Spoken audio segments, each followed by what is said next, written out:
calls the kettle black, calls the kettle burnt, calls her mad. Kettle reminds the pot that we've both been burned on the same stove, that the parts of our bodies that are layered in soot were scorched by the same hands. Kettle tells pot that she still boils water, holds the hot breath of a white man's tongue, endures the slow simmer of a white woman's allyship, and still we make something beautiful. Pot calls the kettle wicked, and kettle says no, but says she's so magical she burned the hand of the last man who tried to pour himself a piece of her. Says she's so black she is everything, so black she is the beginning. She is the first thing someone finds home in when they wake up in the morning. Says ain't that what it means to be black? To have the world go up in flames around you and still be sanctuary for someone, saving men who lost themselves the night before, saving men who curse our names but forget his mama is made of steel too. And now the pot has no words, but calls the kettle bitter, but loves the glass pan, the fine china, loves all the exotic shit white men put behind glass casings, loves how fragile things not made of steel can be. But this isn't about the pot or the pan. This is about the kettle, the black woman, how she pours herself across the earth, but no one bats an eye when the water disappears. We give ourselves to men who never love us, but they say we are difficult, too hard to break. How we, the kettle, praise this pot, this man for all the water he holds. How we are the only ones who do not call him monster when the water boils over, because we know this heat, this white flame, hot enough to make any of us explode. We are the first ones to make noise when the world goes up in flames, but they say the earth was saved by the man who heard her scream. Pot calls the kettle black, and kettle says yes, but says you best remember you black too. The next time they bring a fire to your neck, they burn black bodies on the stake and the stove. Pot calls the kettle black, and kettle says bitch I might be, says knock if you buck, then says wipe me down. Kettle says yes my nigga, I be black, I be mad, and I boiled the last man down to his bones when he tried to test me. Pot calls the kettle black, and kettle says hell yes, but don't say my name as if you ain't ever been burnt too.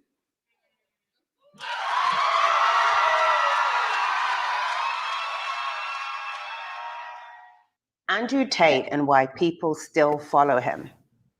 Let's talk about it. Please note, this recording was done at the point where Andrew Tate and his brother had just been arrested on suspicion of human trafficking. Even though he's been given this negative press and actually been deplatformed, a lot of people still support him, a lot of people still like him and still follow him. And that goes for pretty much 3/4 of the manosphere leaders. They all got messy. They're all messy. They're all messy. In the house, Darnell is in the house. Mercy Me is in the house. Quita Ward is in the house. Orland Deuce is in the house. Conscious Mind Love is in the house. Lana Love is in the house. We're going to keep this going. Let's keep it going. After watching him for a little while, I can see that the reason these people still follow him is the same reason that a lot of us find ourselves stuck in toxic and abusive relationships. Now, obviously, it's not the whole reason, but elements of why people are still following him are the same elements that exist within a toxic and abusive dynamic and why people stay in those dynamics. Okay, so I want to talk about that because I think it will help us to understand what actually goes on in these dynamics, okay? So the first reason why people are still following him is because he employs the sweet, mean contradiction. He does the sweet, mean thing. Like, he says all of these things that are high value and are genuine that people can connect with. Then he says something that is completely contradictory, right? So for example, he'll say things like he loves women, he wants to protect women, and he doesn't hate women at all. Well, maybe he doesn't say that he loves them, but he'll say that he doesn't hate them at all. And then he'll talk about them in a derogatory way. Like he'll call them bitches and hoes. Things like that. This is a complete contradiction. So on one hand, people are like, no, he likes women. He doesn't hate women at all. But then on the other hand, he's presenting as someone who literally doesn't respect or like women at all by calling them these derogatory names. Right? Another thing that I've seen him do is contradict when it comes to religion too. Like on one hand, you'll see him in a video saying that he takes the Muslim faith and converting very, very seriously. And in another video, you'll hear him say, yeah, when I'm in Romania, I'm Christian. And when I'm in Dubai, I'm Muslim, which is completely contradictory of the first thing. Now, this creates a lot of cognitive dissonance. And for those of you who don't know what cognitive dissonance is, it's when you have two opposing thoughts in your head at the same time, and it creates a lot of discomfort in your mind. So you have to choose a side, right? And because he's charming and a lot of people want to like him, a lot of people tend to dismiss those things that he's doing that's not in alignment with him being a good person. Exactly. And a lot, I mean, that's basically all of the manosphere. If you were to line up each and every one of the manosphere leaders, you would find stuff that should make you should dissuade you from being a follower of theirs. But somehow, because they're saying things that you like, you will forego their immoral behavior. Does that make sense? And it falls in line with that saying that, you know, if someone wants to hate a person, they can find any reason to hate them. And if someone wants to like a person, they'll find any reason to like them. Well, it's that. He comes with a lot of charm, right? So a lot of people want to like him because, you know, he seems like a nice person, although he says a lot of inappropriate things, right? So that's what people are doing. They're dismissing the things that are inappropriate about what he's saying and how he's presenting, and going with the other part of him that's presenting as though he has morals and character and values, right? So that's the first thing. And that's what happens in toxic relationships as well. The toxic person is never only one way, okay? He's sweet and then he's mean, which contradicts the sweet. And he does that over and over again, in and out, up and down. So it confuses you and it keeps you in that cognitive dissonance loop. And again, because they come with a lot of charm, you want to believe that that ugly side isn't the real them, and that nice side is actually the real them. So you keep investing, you keep holding on, you keep staying in that relationship, believing in the good version of them, even though they keep presenting to you more and more that negative side of themselves. Do you see how they look alike? Do you see how that's similar? Do you see how they're the same? I hope so. So that's number one. He is employing the sweet, mean contradiction.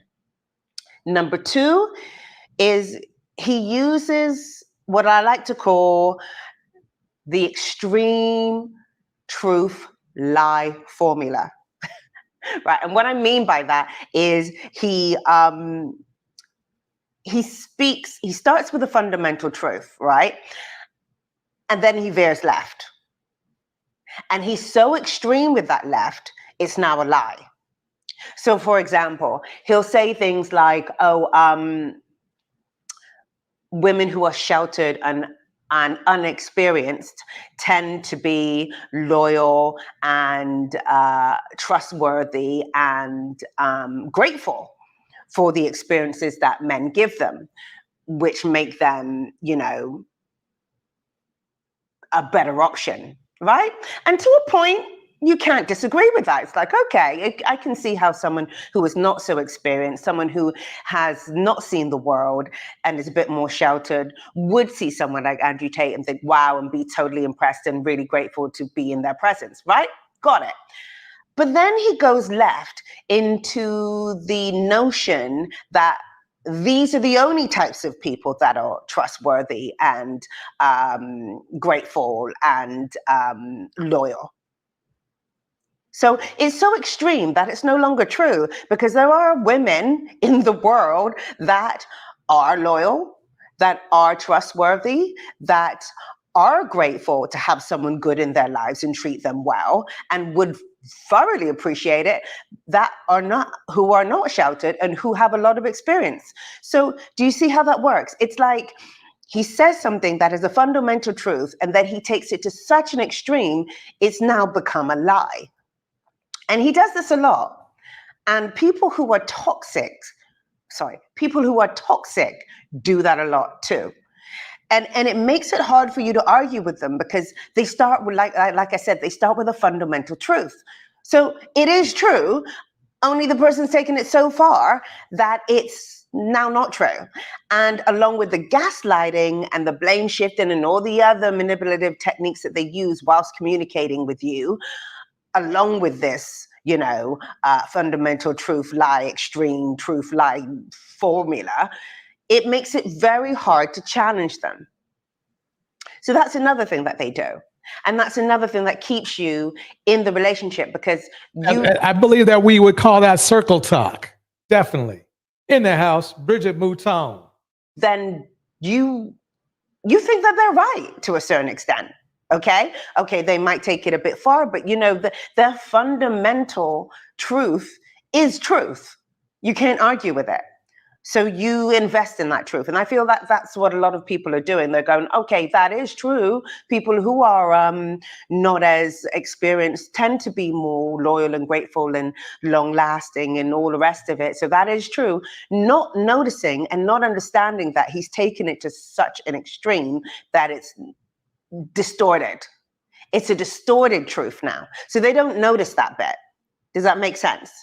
And in a toxic relationship, if you do notice that and challenge it, they then start gaslighting you and doing all these other things, right? So either way, you can't keep track of it, and you then fall back into going, okay, that's just their belief, and okay, I can't argue with that because it is true. Right? I hope I'm making sense there. Let me know. Partial truths are basically the Trojan horse of lies, of gaslighting. A little bit of the information will be true. Like today, somebody was saying, "Oh yeah, what Dee Dee was saying was true." But the only problem is that what Dee Dee wasn't saying is true too. So that's just one example. Let's go to another contrast, and let's see what I want you to listen to what Angelina just said, and listen closely to what Auston is going to say now. Okay, you guys, it's Auston Holloman.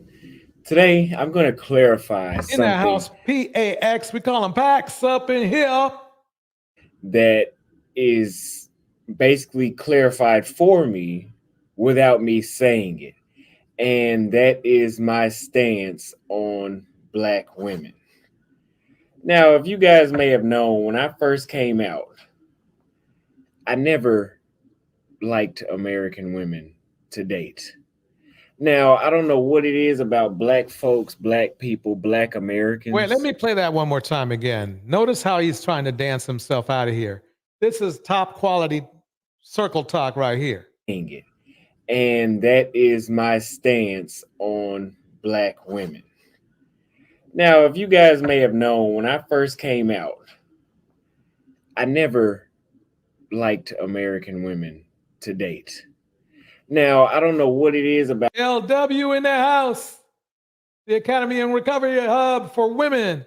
Notice how he's trying to partition his meaning of American women and Black women.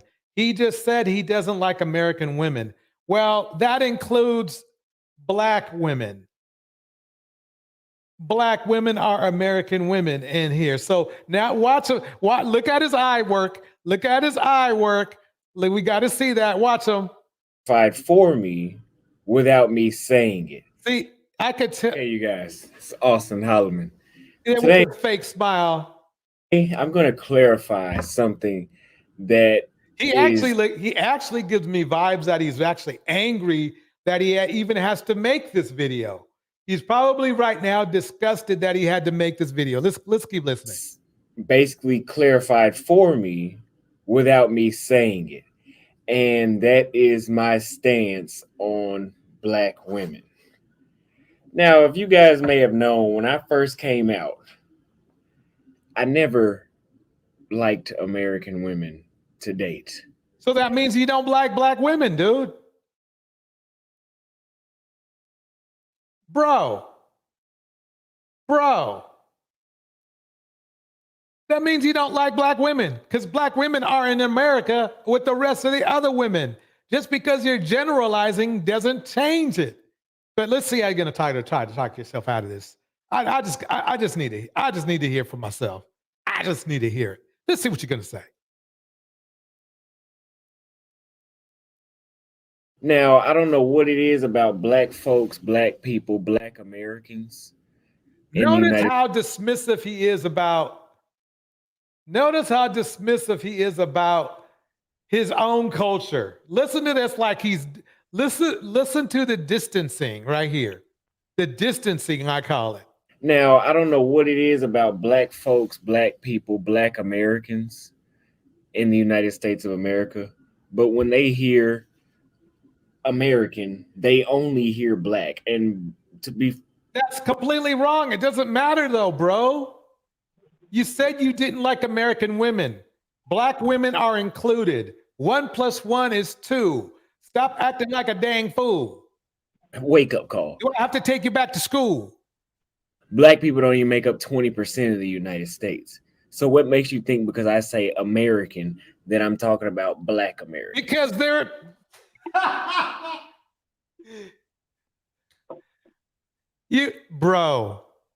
you just said Americans.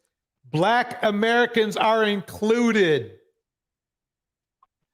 I mean, this is funny. Nobody caught this in this 3-month-old video. I can't believe it. You just said, you admitted to saying that you don't like American women. Black American women are included in that. So a Black woman can take offense to it. It's that simple. See, this, I don't know if this is, I really, this is out of my realm of whether he's honestly doing this because he's that dumb or he's honestly really trying to gaslight people. That I don't know. I just don't know. I honestly don't. I don't know because I don't. Okay. So when Austin Holloman came out with his channel, it was, hey. Why is he talking? I got Angeline, is that true that when somebody talks in that third person about themselves when they don't have to, that more than likely they have some type of, narc/sociopath vibe going on? I don't know. I can't explain that, but that's the vibe I get. That's the vibe I get. It's like listen to this. Listen to this one more time. So when Austin Holloman came out with dude, you Austin Holloman. You can say I. It's close. It's quicker. Let me say it one more time. Black Americans. Okay. So when Austin Holloman came out with his channel, it was, hey. Who his? It's your channel, dude. Dude,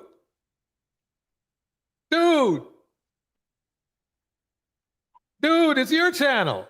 You guys, I went to another country to try to date, and I had a really good time, and it was cheaper to live there, and the culture was better. Just overall, my quality of life on that vacation was amazing. And my message was, hey, American men, I don't care what country you go to, but go to a country that'll give you those same similar benefits. And this was not directed at any race of U.S. citizens. This was directed at U.S. citizens. I don't only complain about dating in the United States. I complain about it's too bad, dude. It's too bad and too late. Just because you didn't specifically point out Black women doesn't mean you didn't insult Black women by just saying women in general. Black women are still women. It's not like there's something else. Okay? So it's crazy. It's crazy. Let me think this one out. Should I go ahead and pull out that other video? Let me see how this one rocked right here. Hold on one second. Race of U.S. citizens. This was directed at U.S. citizens. I don't only complain about dating. He doesn't understand that he's putting everybody in a bigger pot. Does not mean that they are not going to be insulted. It's weird to me. Welcome, Jeannie. It's weird to me. Yeah. Yep. LW, we're just breaking it down. It's a sign of narcissism when he talks in his third person. He's using a third party to distance himself from the topic and what happened. Boom. Bars. Yeah, he knows he messed up. Yeah. He made this. Yeah. He is corny. Maybe that's what's saving him though, because he's so corny that people don't, give him a pass. No, Kim, this actually isn't a new video. It's actually an old video, but it's an uncharted video. It's a video that needs to be spoken about because there's things in here that we missed. There's things in here that we doggone missed. Let me go on. Let me get down. United States. I complained about the dating. I complained about the food. I complained about the culture, and I complained about the cost of living. And he doesn't know that there's something wrong with that. DJ Torch, can you run that back 10 seconds if you don't mind? Sure can. This was directed at U.S. citizens. I don't only complain about dating in the United States. I complained about the dating. I complained about the food. I complained about the culture, and I complained about the cost of living. Because when I leave the United States, all those things I just listed are on the flip side positive. What you think? Well, I have to be honest with you, DJ Torch. I think you kind of laying into him a little bit too much. He does have a valid point. And the reason I had asked you to rewind it 10 seconds. Okay. Did you catch the part where he said about, our culture's food, right? Wait, our culture is what? Our culture's food. Our food. What we consume. Our food. Let's go back a little bit more, just so I know what we're talking about here. Here we go. Yeah, culture, and I complained about the cost of living. Race. No, you got to go back a little citizens. This was directed at U.S. citizens. I don't only wait complain. a minute. First, you got to go back a little bit. Wait. Let me rewind this for a little bit more. I need to reiterate this to everybody. First, he was trying to defend himself against black women. Then he said he hated all American women and admitted to that. Then now he's gone all the way back to saying that now he's not happy with American culture in general. He doesn't realize he's not helping himself because everybody that has a problem with him is included in his hate. Let me play. I rewinded it. Let's go through it. Their benefits, and this was not directed at any race of U.S. citizens. This was directed.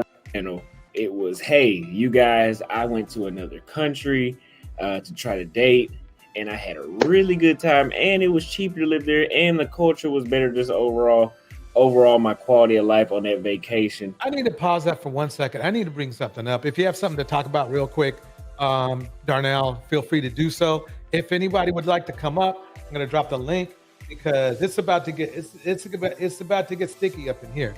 It's about to get sticky up in here because I got receipts. I'm about to pull up some receipts for a minute here. It sounds like I might have to go pull out my body armor. But like I said, but the thing I wanted to mention was, when he said, our culture is toxic. I mean, you do have to kind of admit, like earlier in your show, you were playing good black music. Really good black music. I loved it. I know it's jazz. Maybe a lot of people don't like jazz, but that was real music. Black people actually playing real instruments, not talking about shooting each other and, and dope and all this other stuff. Just real music. You know, like you look at today's music, and it's DJ Torture. I mean, you got to be with me on this one at least. That today's black music is garbage. It is garbage. It's people mumbling, not saying nothing. Right. You can't even understand a word. I mean, half the time, like, I'm going to use Future as an example. Man, you can't understand half of what Future says in the song, and he's a big selling artist. Yeah, and it make no sense. You just never chase a chick, and it sells. It sells like hotcakes. Yes, you're Yeah. right. I agree with. Yes, it does. You're right. I mean, so you do got to give him a little bit of, leeway there, where he says, "Hey, our culture is toxic." And then he had mentioned about the reason I have asked you to rewind it a little bit was he had mentioned about the food. Let me ask you this. He says our culture is toxic, but he's not. I don't think he's toxic. I think he's stupid, but I don't think he's toxic. Like I don't like Auston Holloman, but I'll just be honest with you. Like, you can't just start, when you're going to these countries, you can't just start acting, and this is something we as Americans, I think we forget when we're in somebody else's country, because it's like being in somebody's home and acting a fool, or doing whatever you want to do. And, it's like they start looking at you like you're crazy, right? And it's like he doesn't get it. He just doesn't get it. And I think a lot of us as Americans, you ever heard the term ugly American? No. Yeah, Google the term ugly American. You'll see it's the famous photo that was taken back in the 50s where it's a white guy, he's got like cigars, rum out and he's in swimming shorts and stuff like that. But anyway, the term ugly American is just, it's like when we go to other people's countries, it's like we're going to their home and we're disrespecting them in their home. And that is an issue. And that's what I think Auston Holloman is. So how can you not say he's not toxic? You said he's not toxic, but he literally got kicked out of at least one country. Yeah, you got kicked out of Brazil, or at least ran. Yeah. So, and I mean, it's Brazil. Brazil's not exactly, very strict. You know what I mean? Mm-mm. So for him to get kicked out of Brazil, that's a lot of toxicity there. I mean, I'll at least say it's stupidity. So the thing is this. He got kicked out of Brazil, right? Mm-hmm. Because he was toxic. But he's at the same time, he's complaining about America being toxic. I mean, well, just like I mentioned, and you had agreed with me with the music that, especially in our community that we listen to. Right. Music is part. Music. I understand what you're saying about the music, but my problem is, why is the pot calling the kettle black? That's my problem. I mean, well, sometimes Wait, do you understand what I'm saying? Just check. No, yes, sir. Yes, sir. I understand what you're saying. I understand your point. But the only thing I'm just saying, like, sometimes and I think even Heathen Queen has said it best. You got to police yourselves. We got to police ourselves. You got to call out. That I agree with 150%, and even on Sundays. Yeah. I mean, we do have to police ourselves. The problem is that it seems like, especially in this space, a lot of the men feel like they're leaders, not just themselves, but the leaders do not have to police themselves. Okay. I agree with that one. And I've noticed that in the red pill and the manosphere. It's kind of do as I say. We had a saying in the military: "Do as I say, but not as I do." Absolutely. By the way, Darnell, your beard is clean as funk. Oh, clean. Thank you. Clean. Thank there you. You go. You get in there, bro. Quickly. I see it. Yeah. Sue. Yeah, that's clean. Let me shut up before I repeat it again. Before we move forward, let me kick out some shout outs real quick. The LW Academy Recovery Hub for Women is in here. Browning Ellie is in here. Creative Solutions, not only in the chat, but up on the stage. Jeannie May is here. Miss RV is here. Kim Lee Moon is here. Tomas is here. We have, let's see who else is in here. Pax is here. Of course, Darnell is up on stage with here. Conscious Mind Love, Live and Love is here. We're gonna keep this going. Mercy Me is of course here too. Let me let Creator break it down a little bit. What's on your mind, Creator? You know he messed up, and he knows he messed up. You know, it's the people who want to complain about something and say it's somebody else's fault why they're not successful, why they can't get a relationship, why they're not successful in dating, you know, just in general in life. And then you turn around and you flip it on his head and you look at their obstacles and you see that everything is safe for them, and they're just complaining because they just want to complain. And I think that's what it is. He's just complaining. He has nothing else to complain about, so he has to switch the subject. He needs to find an enemy. He needs to find a culprit to say it's your fault. Right. It's like I don't know if I've ever heard him apologize ever. Not like, I mean, he might have, but it was like, it would be a half apology. Also in the house, Bridget Mouton LM is also in the house. That's the weird thing. But let me play this snippet right here real quick. We don't talk every day. I know she's messing around with other dudes, whether she wants to admit to it or not. And I also don't care. And the potential stepdaddies are choosing to get their passport for peace and happiness and to find women with unused womb. Really, nigga? But some of y'all are putting so much trust and you're getting your heart broke because you think a motherfucker in another country ain't fucking while you gone. Got him! Got him!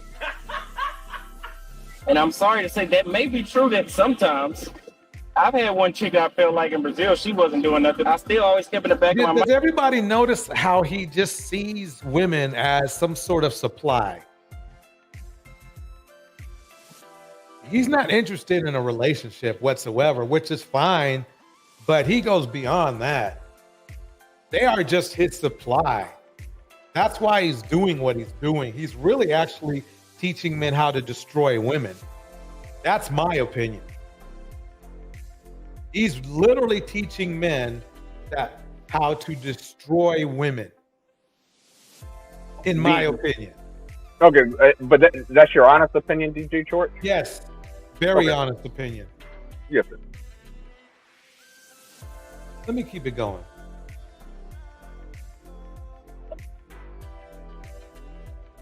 Mind that there's a chance. And if you don't keep in the back of your mind that there's a chance, when you find out, you're going to end up wanting to hurt yourself. I stopped trusting women so much, I don't care what continent they're on, it's not just U.S. women. I stopped trusting women so much, I don't care what continent they're on, it's not just U.S. women. We got a party pooper right here.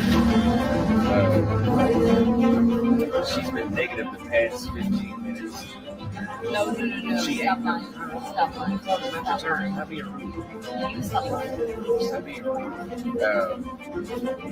So he used her, and he's using the African women where he's at now.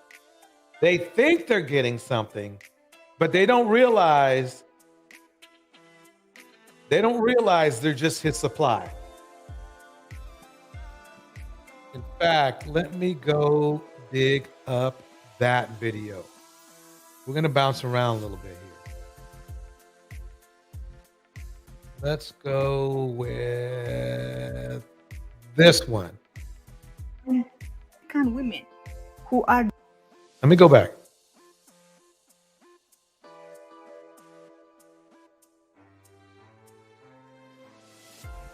Posted a video where he basically admitted that he wants to keep African women poor so that he could exploit them.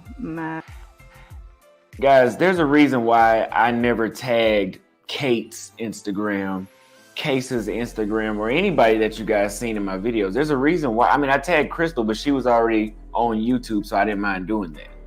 But you guys, of course, are gonna go flood her DMs and like her photos, as expected. Nothing wrong with that. But when you guys do flood the DMs, they show me this stuff. It's never a secret. They show me.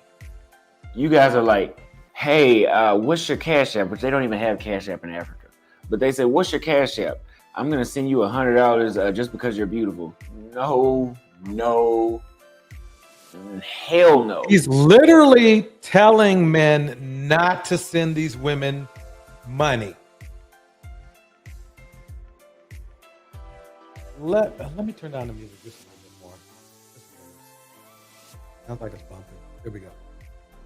Okay, let's let him explain. Maybe he has a good reason for it. Let's go.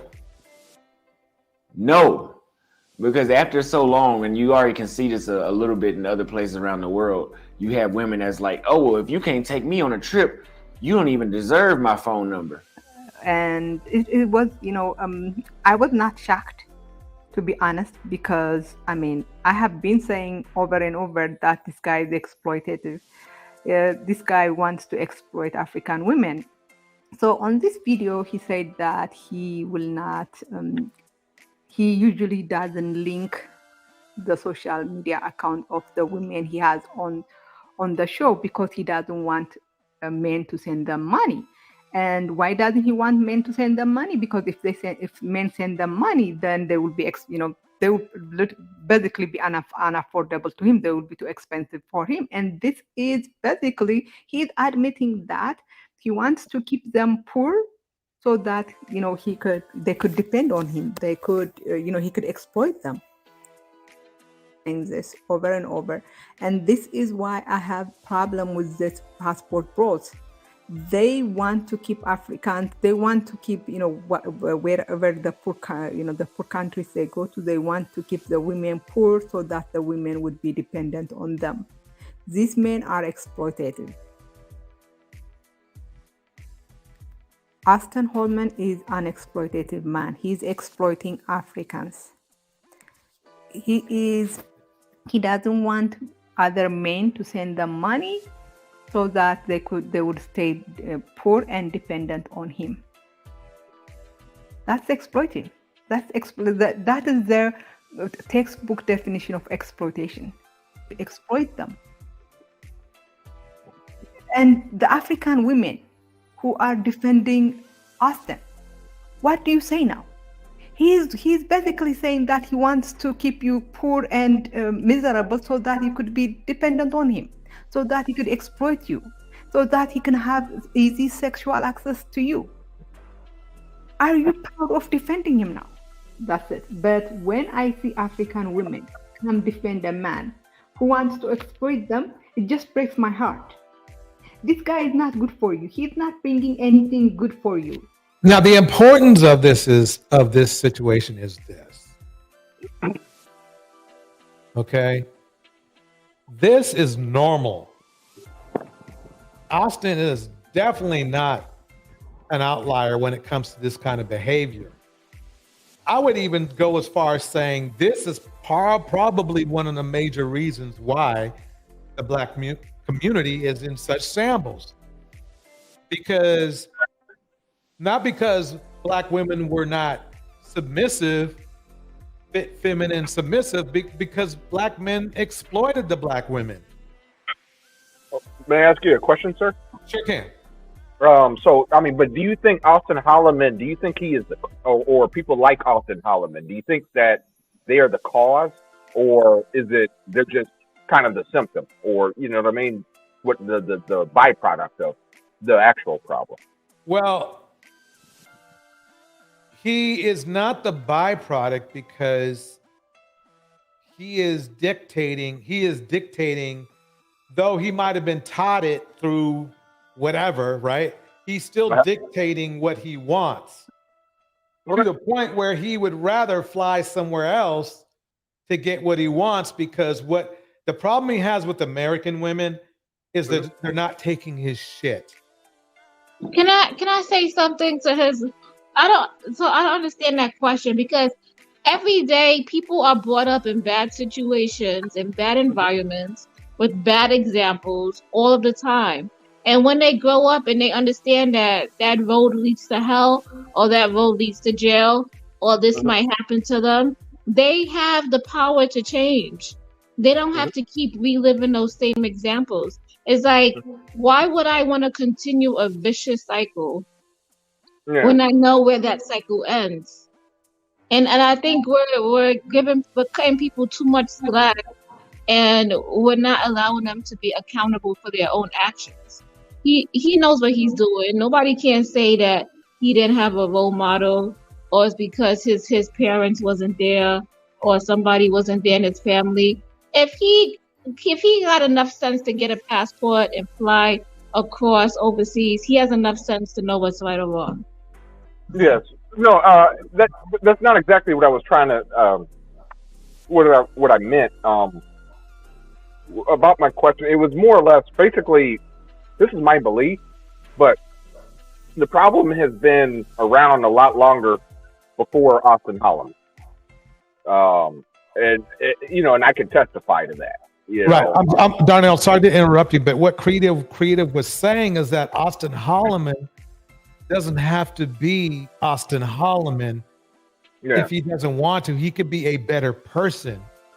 And what I mean by repeating his name twice is that right now we're seeing a person who basically his goal is to run through women. I mean, he's the one who bragged about it, not me. Okay. He's the one who brags about, oh yeah, you guys, you can do this over here in Brazil, which is partially why he got kicked out. And how he's saying, and he's now telling men not to spend money on women. Well, I mean, the thing is, like when I had revealed, I believe it was on the Peso Man show, when I had revealed that I was sending money to a woman in Brazil during COVID. I'm not gonna lie. I mean, not only men, but even women came after me, was calling me a simp, and all of a sudden I was sending, because I was sending money during COVID. See, here's the problem. Here's the problem that I have, even with what you're doing there. I mean, I don't think it's a great idea, but bottom line is this: is these same men that are calling you a simp for sending money to a woman give money to men. Yes, I mean, I've also. Wait, no, Darnell, you got to let this sink in. You got to let this sink in, my man. No, go ahead. These same men that are laughing at you for giving money to a woman that you care about, right? Yeah, she was a good friend when I needed her. Hey, give cash apps and super chats to men. What is that? I mean, think about it. See, I wish I was there, Darnell, because I would have roasted them back for you. Okay? Because think about it. They're laughing at you, probably even throwing up super chats, laughing at you for giving money to somebody else, right? But they're giving money to some dude. Yeah. You got to let that sink in. You see what I'm saying? Don't get me wrong. I don't think that. I mean, it depends on how much you were sending. I don't think it was good for you to do that, especially if you didn't know her well. No, I knew her. But the thing is that that's a personal conversation I would have with you, and if it wasn't already out, but I would have you with you in person on coaching you up on how to focus your resources and your emotional and financial, by the way, on a proper, let's say a proper person or woman, right? That's tangible. I mean, she happened to be a woman, but I mean, I'll be honest with you. She had she's a single mom with 2 kids. COVID hit and Brazil got shut down. Okay, let me ask you this: who would you rather help? A single mom with 2 kids or some dude? No, single mom with 2 kids. Okay, then you're fine. That's a good analogy. I like how you word that, DJ Torch. Because a lot of these men, they make it seem like it's such a bad thing to help a woman out or give women this. But if it was their homeboy, they don't see anything wrong with it. Exactly. Yeah, the problem is like it's like they preach this quid pro quo kind of thing. Uh-huh. You know, basically this for that.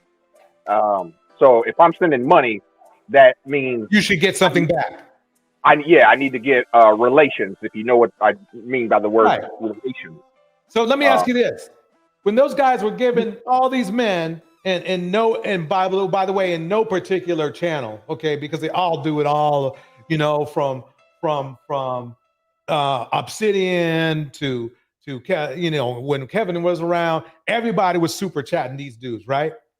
Okay. Yeah. So what do these guys get for super chatting Obsidian? My opinion, nothing. There you go. At least the thing is this: you at least, believe it or not, at least you could say, "Hey, at least I took care of some kids. I helped some kids eat the next day." You see what I'm saying? Yeah, that's true. Okay, I helped a woman get through another day in a very rough environment. Yeah. What? I know they might want to, you know, they might want to call this a symposium or something, but let me tell you something. There are a lot of wealthy people who do that all the time. There are a lot of other people who do that all the time. People donate to other people just because all the time. That's how greedy these other men on these other channels are, where they want to diss you because you didn't give the money to somebody they like. See what I'm saying? Yeah, well, I think it was more or less because her and I we never had relations, you know, and it's like, you know, they're like, oh man, you a simp, okay. man. So wait, are these men having relations? Did they have relations with Kev, and did they have relations with Obsidian? Did they have relations with the lawyers? Did they have relations with Anton? Did they have relations? You see what I'm saying? Yeah, they didn't, right? So they got and if they are straight, then they're never ever going to have relations with these men, right? But have you seen how much these men super chat? Oh, it's yeah, a lot of money. Oh, especially watch an episode of Fresh and Fit and count the money that's super chatted in. And see, that's the thing, though. And that's the funny part. I know we're kind of off track, but we're on track in a way, because it just shows how hypocritical they are being to you. You are helping to take care of a woman. It is not something I would suggest men to do all the time. But the thing is this: when you compare it to what these men are doing, they need to sit the F down. They're literally, unless they like the way they like the twinkle in Obsidian's eye. You see what I'm saying? Or they like the way that Anton shakes his butt. Then they're not getting anything, right? Well, So, you ever heard of something? I got to float around and see if anybody's saying that to you or anybody else who's in your situation. Because quite honestly, the thing is this: I gotta roast them. I'm sorry to be roasting on it, but you just see my point. It's like you're literally doing what a lot of people do for other people.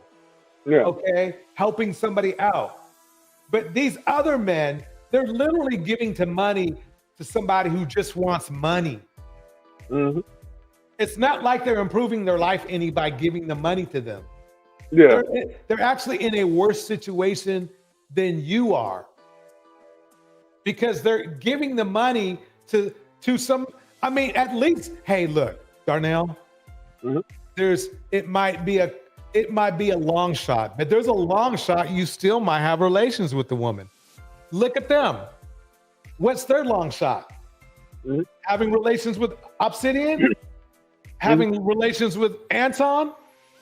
You see what I'm saying? I mean, think about it. They're not going to have relations with those dudes. Well, maybe, who knows? You never know. But still, I hope you're getting my point here. Yeah. I mean, I understand your point. But I you know, I also want to say this. The only thing is, I'm just like, I'm just like a nice guy. Like, for example, not that I'm saying this about you, DJ Torch, or anything like that, but Right. let's pretend you went broke, and you came to me and said, Darnell, I need $500. If I got it, I ain't gonna lie, I would give it to you. I wouldn't even loan it to you, DJ Torch. I would just give it to you, and you're a man, okay? Right. You're not a woman. I would give it to you because, like, I don't know if you read in the book of Proverbs, it states that the debtor is slave to the lender. And to be honest with you, it ruins a lot of, what I found out is it ruins a lot of relationships when you lend money expecting it to be repaid. Yes. It ruins relationships because that person, a lot of times, they don't pay it back, and then they'll feel a little awkward. There'll be an attitude, or whatever. So, like, that's why I give money away. Like, now only give what you have. Right. Don't if you got to pay your rent, don't be, giving your rent money away. Your rent money away. I'm not saying that. If you just have extra to give, there's nothing wrong with giving it. I mean, that's just my philosophy in life. Because my opinion. This is just my opinion, but and not to sound, I don't want to bring religion on your show, but I think in a way God blesses those that give. I understand that, and that's even makes what they said to you even worse. Yeah, you see what I'm saying? Yeah. But everyone's entitled to their opinion too. So right. But if I was to turn around and say, well, you gave money to blah, blah, they'd probably turn around and go, well, that's my prerogative, right? They'd say that, Mm-hmm. right? Yeah. The way you handling your money and the way that they're handling their money is your prerogative. The fact that they got hypocritical and started laughing at you about it, that's the problem. That's that's the core of the problem. It's like, it's different if they were like not doing what they're doing, but they're doing it.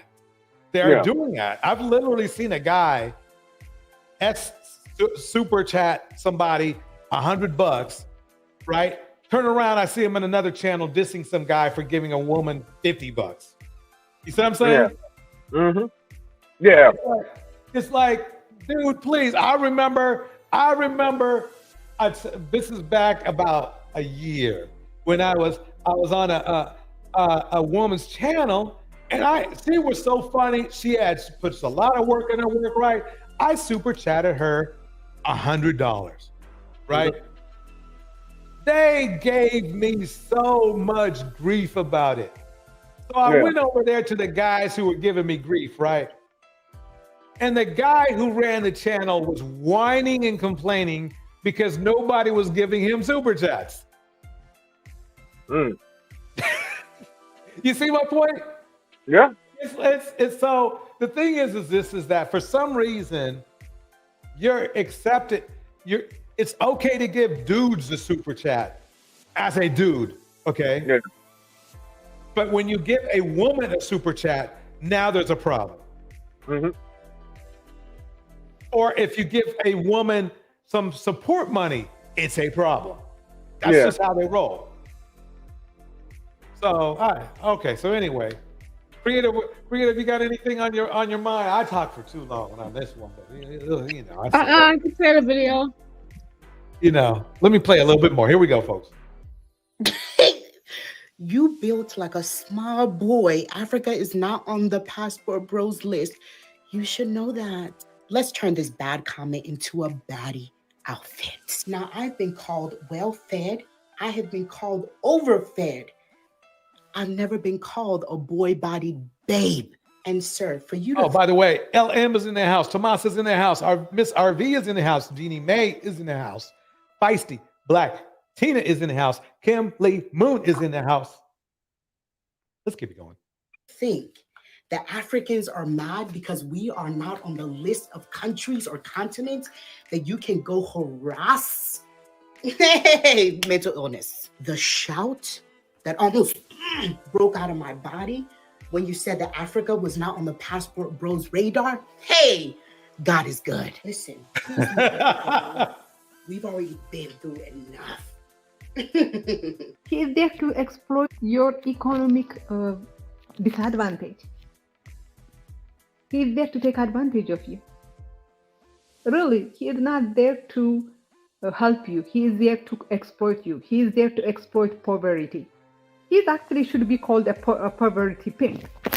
He should be called a poverty instead of sex tourist. Now we should start calling him poverty tourist because that is what he's trying to do. He doesn't want women women in Africa to get money from, money from their admirers in the West. Because if they do, he didn't say, I don't want you to give them money because, that is insulting to the women. No, that's not what he said. He said that you shouldn't give them money so that you don't spoil them. Meaning, if you give them money, they will have their own money. They will not be dependent on me. So they will not, be easy for me to exploit them. He also wants to be the only one making money from the collaboration he has with these women. I mean, when these women are on his channel, they make him a lot of money. This guy, when he is on his show by himself, he doesn't make a lot of money. But when he has the women, he makes a lot of money. The women are making money. Let me pause for 1 second. All the money is going to his... Wait. Bridget breaks it down like this. Maybe he still hates American black women, but likes African black women. I don't think he likes women at all, quite honestly, Bridget. I think he just sees women as a supply of a sex supply. And he's more mad at American women because they put up more of a fight instead of giving into his desires, by the way, his shallow desires. Okay. And he likes a woman as much as he can exploit them. And then if they have a problem with it, he doesn't want them around. That's my opinion. Creative, what do you think? What did she said? She said poverty passport. That's what he I was like, this girl hit it on the nail. And I believe, I think he's using a woman as a form of ego, as a form of masculinity, as a form of accolades, I didn't go to college, but I traveled and I smashed all these women. Right. Exactly. And the sad part is he's not the only one. He's just an example for tonight. That's it. He's just an example. So that's the thing, is that he represents the mindset of a very large subset of other African American men. So you can't deny it because, number one, he's probably one of the most popular men in the red pill space. Whether he wants to say he's in red pill or not, he's one of the most popular men in it. Okay, in a space with about at least 3 million men in that house. Cyber dreams. But yeah, Bridget, exactly. He wants that. He wants the supply of that which I have on the screen. Hunani. That's all he wants. If he could get robots, I guarantee you he's a good robot candidate. But no, he's not, because he likes the manipulation aspect. He likes the manipulation aspect, okay, of this exploitation. It's exactly that. Big Cap in the house. That's what's going down. Let's play a little bit more. Remember now, let me make it clear though, he's not the only one. There are a lot of guys. Look at Future. He's another one. I mean, and that's the funny thing, is that the thing is this is whatever he's doing, he's doomed. You're either a Pookie or you're a trick. It's one or the other. He can take your pick. Oh, I just rhymed. You're either a Pookie or you are a trick. Whatever it is, you can take your pick. Anyway, let me set up. Darnell, what are you thinking? Um, I mean, no disagreements with me there. I mean, as far as especially when it comes to Austin Holloman, like I said, I do think he has. Uh, I don't think he's honest. I think he has sinister motives. I mean, yeah. Unfortunately, it's clear because the thing is that if he was such a great person, he would, by all the women he has met, he would have found somebody to be in a long-lasting relationship with. He dumped Kate just like, oh, I'm out, Kate. Well, I mean, you can kind of say the same thing about me too. Like I said, I like I said, we all know. I've said it multiple times about my dating struggles as well. So wait. Oh, okay. Let's compare you and Austin. Okay. So, have you ever slept with 50 women in 1 month? In 1 month, no. Okay. So, have you ever just flown all over the world just to have sex with women? No. Okay. So, do you have a view of women in America as you don't like them? I did. Remember I told you I joined the work. I was part of the red pill, movement. Okay. I did, but as I'm learning, it's just as I'm learning today I'm sorry. Go ahead. So, what made you change, and why did you change? To me, it just kind of seemed like a hustle, like somebody just hustling you. I mean, I'll be honest with you. I mean, I still agree with a lot of the talking points in the red pill community, but and you had said this earlier, about these red pill leaders. You had said about, they like holding others accountable, but not themselves. And you said that, and you're right. And I've noticed it. I see. I've noticed it. It's like, okay, I want to hold women accountable, right? I'll just pretend I'm a red pill leader. Right. I want to hold women accountable. But when it comes to myself, I'm out here doing some screwed up stuff. You know what I mean? I'm yelling and screaming. I'm being derogatory towards other people and this and that. And I'm, just like that one segment that that you play every episode. The woman talking about calling the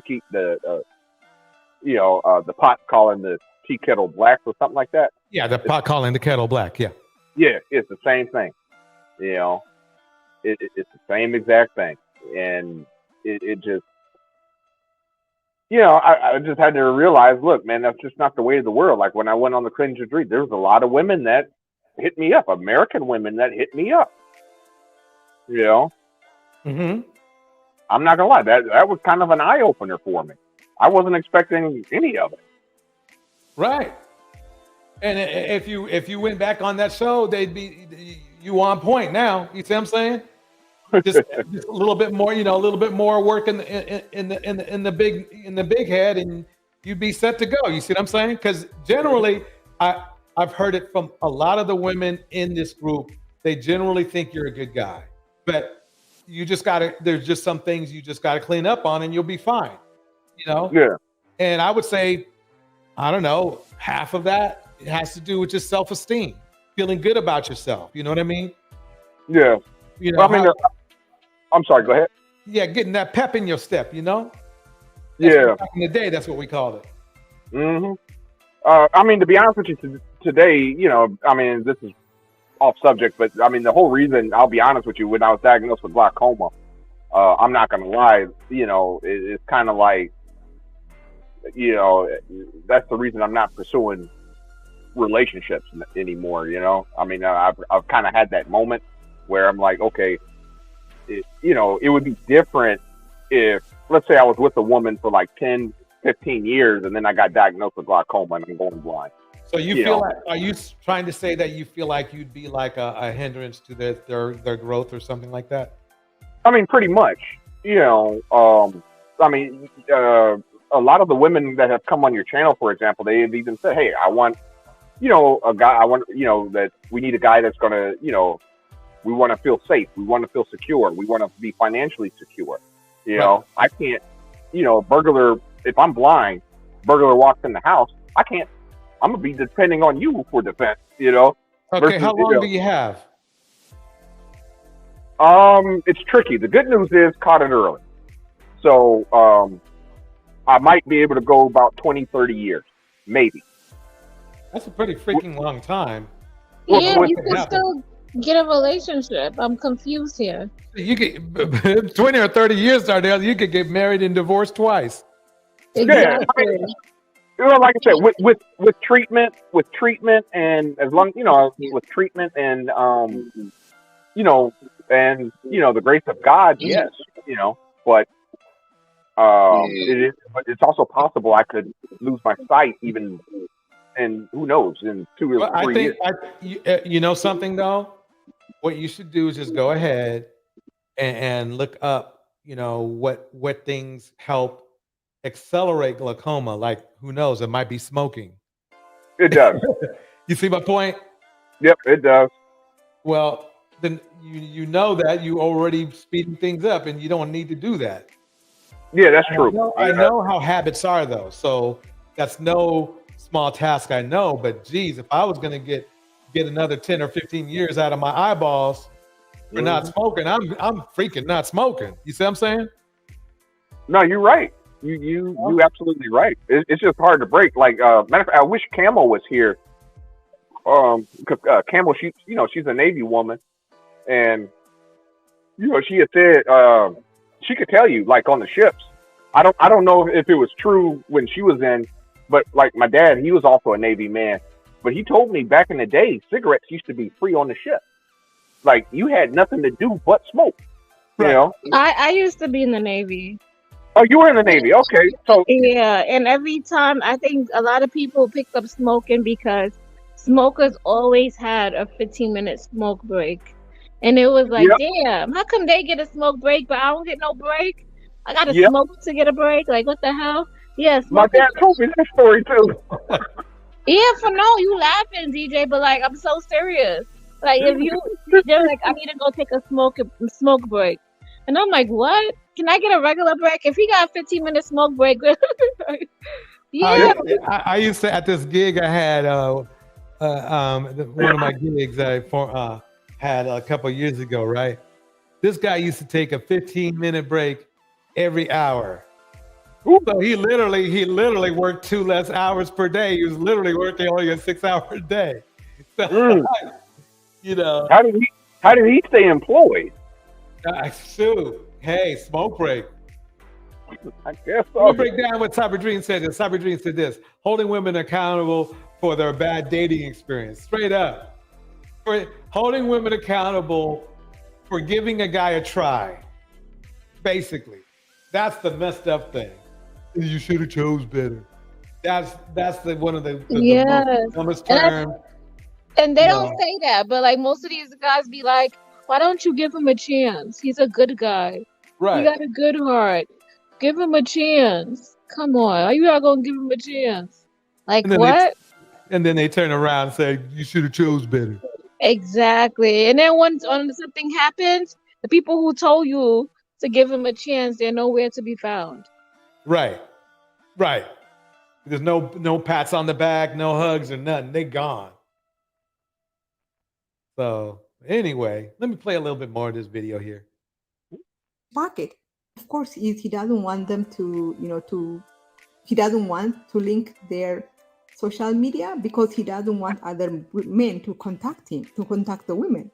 And that is a double standard, right? Because he himself has a relationship with multiple women, but he doesn't want the women to do the same. I mean, it's actually a good thing, right? Because the whole world can now... See? And the men love him for it. He's promiscuous and the men love him for it, which is, that's fine. But then why do these same men who love him for it then turn around and disrespect women? That's the problem I got. Yeah, Bridget broke it down right here. She broke it down. She threw Live your life now, Darnell. Who knows? They may be having some groundbreaking therapy or cure soon. Okay. And I just know a family member of mine who has cataracts and has had it for freaking ever. Okay. For freaking ever. I can't even remember. I don't even remember when this family member started having the cataracts, but it must be at least 35 years or something like that. So I don't think you need to make that a consideration. I think you're just throwing up yourself a red flag that you shouldn't throw up. You see what I'm saying? Well, I know Creative Solutions is the only woman right now on the panel. But if I may ask you a question, ma'am? Yeah, go ahead. Okay, so just for argument's sake, let's pretend I was courting you and I tell you, hey, I'm going blind. You know for a fact that eventually I'm going to be on fixed income, right? Like I'm going to be on SSI. I do have money coming from the VA. Maybe I'll be making about, I'm guessing, somewhere between $3,000 to $4,000 a month, which is $36,000 to $48,000 a year. I can't provide protection, because like I said, I'm blind, so we got an no, not right now. Well, yeah, right now I'm good, but one day it's coming. Yeah, but is it now? Is it within the next 10 years? Like, what are you talking about? I'm gonna ask you those questions. Like, what do you mean you're going blind? Give me some context. Well, like I said, I mean, with block, it's a degenerative condition. Okay. So it's over the course of time. Now, I don't know what day. Okay, then I will say, let's not worry about that now. Let's see if we like each other and let's seize the moment. Let's go out. Let's get to know each other first. Right. But it's going to happen, right? Okay, Yeah, but we're not together yet. We're not married. We're not in a full blown relationship yet. Exactly, and that's what you said. Wait, Darnell. Sorry to interject, but let me ask you this. Right. You said it could take up to 35 years. Is that correct? I said 20 to 30. 20 to 30 years. How old are you right now? 36. So that would make you about almost 70, right? Yeah. There's no 70-year-old man who's going to protect anybody anyway, blind or not blind. You see what I'm saying? Yeah. I think you're thinking way too ahead. It's kind of sweet. You want to defend your woman all the time, but there's other ways to protect a woman, which is you do your thing, right? You do your thing. You're a productive man throughout life, right? You protect a woman by making sure that she lives. Believe it or not, you can protect a woman by making sure she lives in a good neighborhood. You see what I'm saying? Live in a good neighborhood, then she doesn't have to worry about the dangers of living in the hood. Or, who knows? You might live in a good area right now, or at least a safe area. It doesn't have to be good. But you see my point, right? There's other ways. Believe it or not, protection is more than just a physical thing. Protection is thinking ahead of situations that might come up, whether it be physical, financial, dangerous. It's like this. Who's protecting the woman more? A man who says, don't go down to that area because it's dangerous, or a man who lets you go down to the area that's dangerous, sees you getting beat up, and then you should have been down there. You see what I'm saying? Being knowledge is protection as well. Yeah. Okay. But what about the income portion when I'm on fixed income and I can't make six figures anymore? I can't level up anymore. Well, but if you're 70, you're not supposed to be leveling up anymore. You're leveled. You see what I'm saying? Yeah. Well, that's assuming I can keep my eyesight. Wait a minute. Let me break something down to our planning. Okay, I'll break it down right now. Stevie Wonder, blind when he was born. Yeah. No, I don't hear none of those women whining about protection. Do you? No, sir. Okay. He was blind when he was born. Yeah. Okay. So the thing is that I would say a man should be aggressive about leveling up anyway. You see what I'm saying? You should be, but it's not going to make a difference when you get to that age that you think you're going to lose your sight, right? It's not going to make a difference because, but I assume it's gradual, right? Yes. Like right now, I'm struggling to read street signs. Okay. I've seen some people.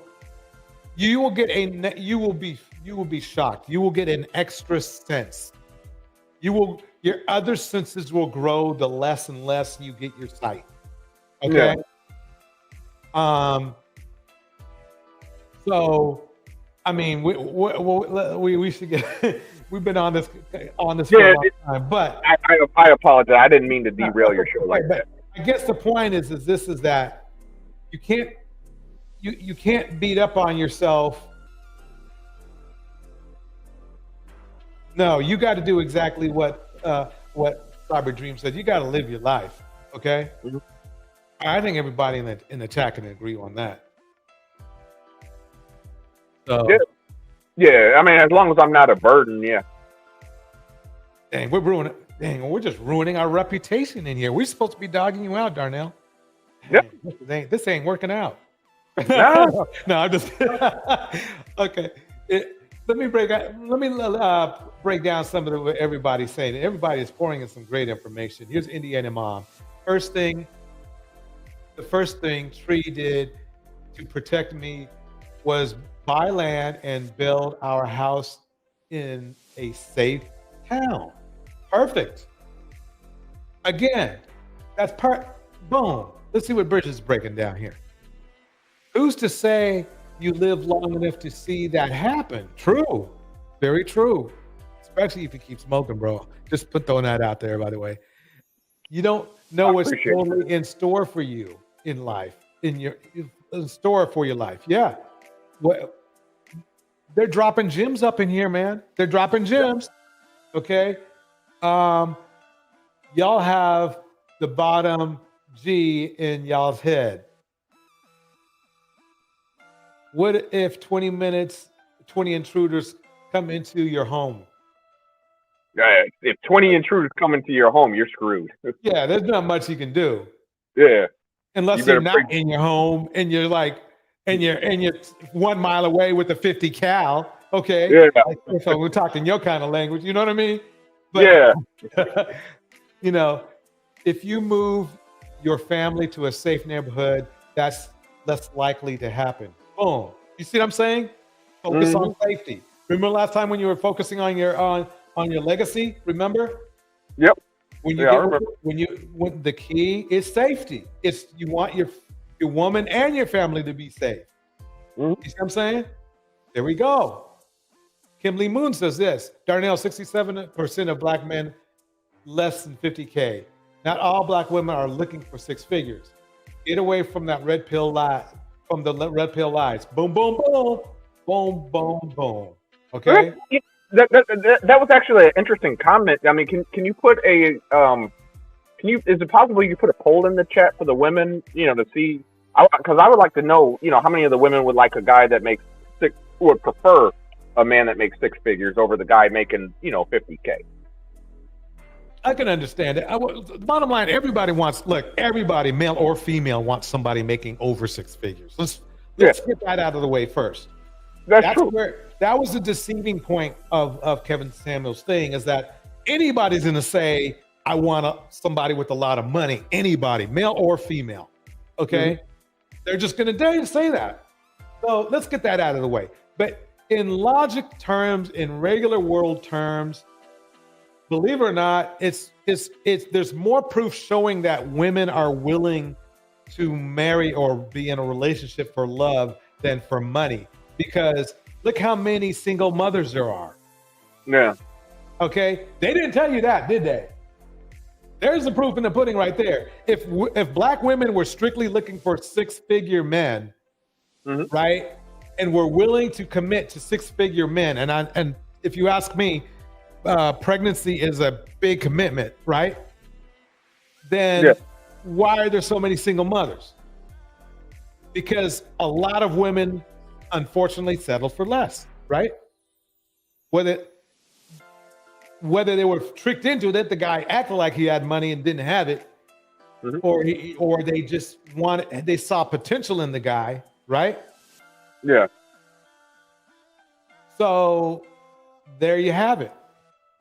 There's one of Kevin Samuel's talking points flawed, because you can't talk about, look at all these single mothers, and then turn around and saying, oh, these women are snotty. They don't give anybody a chance. Mm-hmm. So let me break down some more here. Jenny B says Ray Charles was blind as heck, shooting heroin and feeling on women's wrists. Yep. I mean, he was not only blind, but was a drug addict, okay, and was still getting women. Well, I mean, but he had musical talent. But still, I mean, you see what I'm saying? All you need to do is not become a drug addict, and of course I can still, you're smoking, and you still got some sight left. You see what I'm saying? Mm-hmm. Okay. Let's go on to Flashy Back with Black Tina here. I don't know why the show turned into this, but to me, it is more constructive. Okay. I caution Black women about charity dating. They will never take Black women in these kind of conditions. It hasn't worked out for us. Boom. She's right. So the key is don't be charity.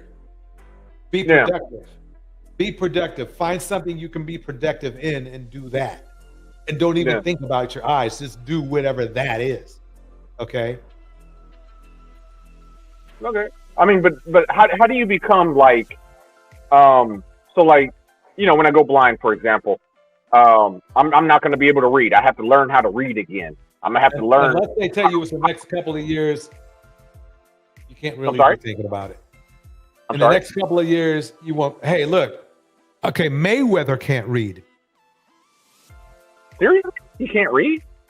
He can't read. I didn't know He might have taught himself by now, but he couldn't read for a long time. Oh, wow. I mean, did he drop out of school? I mean, what? I didn't know that. Let me find out. Let me double check that. I had no idea he couldn't read. Hold on one second. Hold on. I'm going to put everybody on mute.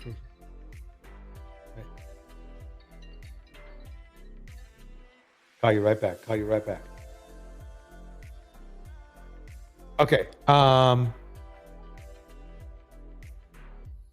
50 Cent was right. Floyd Mayweather can't read. Let me show it so you know.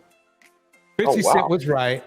Floyd Mayweather can't read. Full video of Floyd Mayweather trying to read. I'm not going to do that because, it's there. I just wanted to make sure everybody knew that I wasn't talking smack. You see what I'm saying? Yeah. Okay.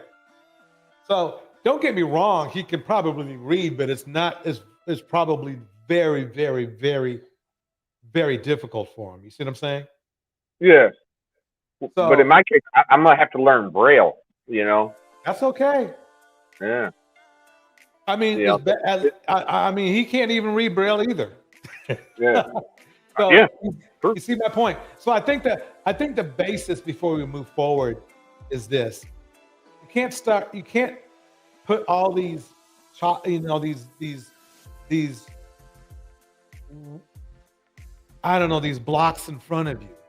You know what I mean? Mm-hmm. That's what I'm talking about. No, I understand. Okay, let's get back to Austonites. I'm not going to even say Austin, but men like Auston. Let's move forward. See what the problem is. The problem is not Black women. It is this, men like Auston. They, we now hear their depravity, their moral, lack of any moral values. Salam.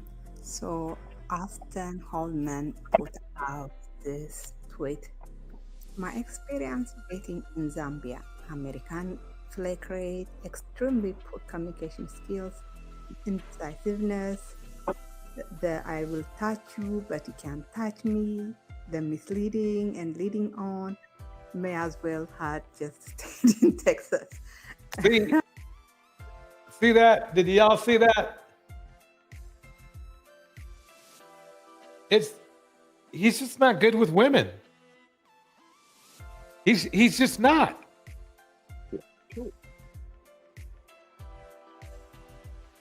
He is just not.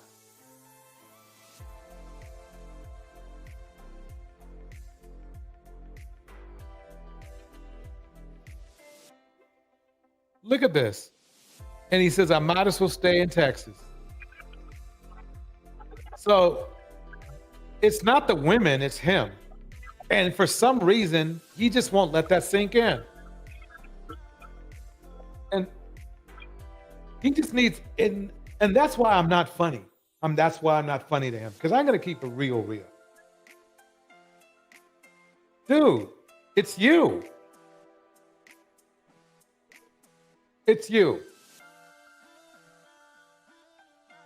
He's been through at least, I don't know, it sounds like to me quite a bit, at least over 100.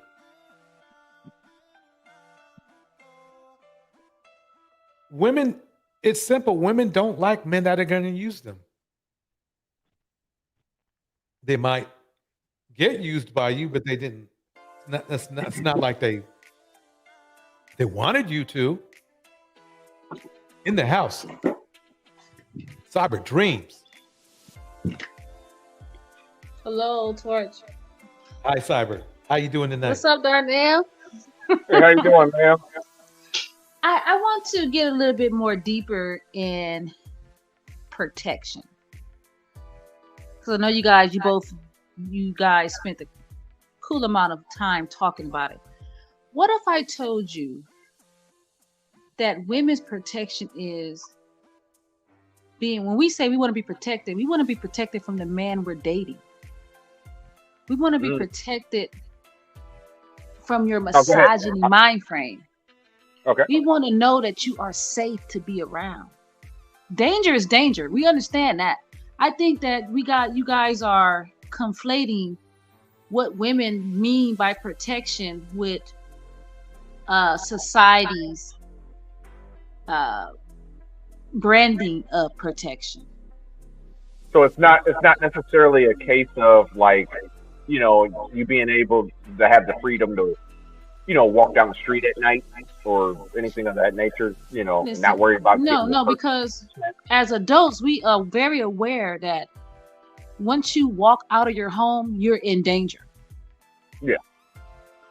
Both for children, animals, you see roadkill. The dangers, that's danger. That's normal. That's the normal things in society. But when a woman, I don't think women are being courageous enough to really say what we mean when we want protection. We always go to this branded version of protection. Oh, if a guy slaps you, you want me to beat him up? That's like a movie or something. You know what I'm saying? No, women, we want to know if we are safe with you. We want to know, are you going to protect our interests? Protect, our safety as far as you hurting us. Yeah. If that makes sense. No, it does. Because we can go on for hours and hours about all the examples about society's dangers. And that's normal for everyone. Look at all of the guys who are rich who get killed out here in society. And these men have money. Mm-hmm. So that's just a normal thing. I just want to iterate that for women. I think, I guess I'm the voice of reason, I guess. I don't know. I just want to just give this idea to ladies to start thinking about that differently. And stop trying to use this branded form of protection, because danger is outside, period. Yep, you're right. I can't argue with that. I think a perfect example would be this, Darnell. You know how you have generals and commanders who protect your own interest out there by getting the right intel and not sending you into ambushes and whatnot. Remember, right? Yep. That's all you got to do. That's all you got to do. You see what I'm saying? They're not out there, right? Mm-hmm. Well, there's a certain level that's out there. I think commanders are still out there, but 5-star generals and stuff, they're in some cool, some air-conditioned building in Washington, right? So we haven't had a 5-star general since World War II. Oh, okay. That was the last 5-star. Okay. So we got a whole bunch of 4s, I guess. But you see my point, right? Yes, sir. I understand your point. So the thing is that they are protecting soldiers, military vehicles by planning, by tactics, by knowledge. You see what I'm saying? Yes, sir. And a woman would just like to say, and obviously, the key is not to be a liability to the woman. You see what I'm saying? Mm-hmm. Cyber Dream actually said it way better than me, so let me shut up. What she said, that's what I should have said. What she said. And George, historically, women have always been afraid of men. Women have always not trusted men. I give an example. This young lady, it went viral. She was 25 years old and she was dealing with a married man. She was in his home, but he was married, and his wife killed her. That's a great example of that man not protecting that 25-year-old woman, but not giving her the intel needed. Right. For danger. Exactly. All we want is to know that we are safe with men. That is protection, period. We understand, see, women, we're not thinking about whether you can beat up him, we don't think that far. We understand combat. We understand men are stronger. So we understand that already. So you don't have to give us those details about if you dress with this little dress on, you go out with me, and men gawking at you, I have to protect you. We're not even thinking on that's minute. That's like low vibrational thinking to us. And nobody in this space has said that. They always go with this branded version of protection. And it's quite silly to me. Yes, but ma'am, would you feel safe with a man that's blind? Would you feel safe? Would you feel he's a provider? He's going to make sure a roof is over your head, that you're going to be safe from assault. You know what I mean? You have to hold his hand, help him across the street. Yeah, I mean, most normal human beings don't attack blind people. So that like I said, that's a minuscule way of thinking. The people that are blind are considered ADA. There are laws that protect these type of people. But there's some people. I mean, there's laws against drugs. There's laws against prostitution. There's laws against drinking and driving, and yet people. No, I'm not saying laws against it. I'm saying they have laws that protect them. ADA. That's anyone with a disability. So blindness it falls under the umbrella of ADA. Yeah. Okay. So, I'm sorry. Go ahead. Yeah, I mean, yes, I would feel safe in a society of police and laws, pretty much. But you're saying hypothetically, will I feel safe if we were in the jungle? If we were on a Survivor show, no, I wouldn't feel safe. Yeah. I mean, I would be useless, right? Yeah, but you're not there yet. Yeah. You're not blind. So why not cherish the vision that you have currently? Why? I don't know if you're Christian or not, or you read the Bible, but there's a scripture that said life and death is in the power of the tongue. Yeah. So if you're saying that you're useless and you're blind, you keep saying that you're blind and you're not, you're just putting blindness on you spiritually. Well, I mean, I'm not putting it on myself. I mean, basically, the doctor, or optometrist said she noticed the pressure was high in my eyes and said you need to speak to an ophthalmologist. The ophthalmologist then confirmed you have glaucoma. Darnell, I didn't. Darnell, I'm going to say one more thing, and then we're going to move forward. Yes, sir. Darnell, you know how old I am, right? Yes, sir. You said you were twice my age, so that would make you 70. Pretty close. Yeah, pretty close. Not there though. Oh, okay. But in 30 years, where do you think I'm going to be? In the old folks' home. If I'm lucky. If I'm lucky. Yes. I didn't want to say. You see my point? I'm not thinking about it though. You see what I'm saying? Yes, sir. So in 30 years, right? You might have lost. Oh, Torch, I'm sorry to interject, but something just came to my head. Now, if Darnell was told he had 30 years, most people who get terminal illness and they get a time frame to die, don't people try to do everything they could to live life? Thank you. They try to love on their families. They become the most humbling people you ever met, people with terminal illness. Yep. So if Darnell say hypothetically he has 30 years. Well, it's possible. Go find you a great woman, right? And love her for 30 years. Love her so much and so good for them 30 years. Well, again, ma'am, it's possible. I can go 30 years. It's not. Okay. So it's like this. It's also possible that they can find a complete cure as well. Yes, sir, it is. But to my knowledge, as of today, there's only treatment. There's no cure. Okay. So how long has the treatment? What was the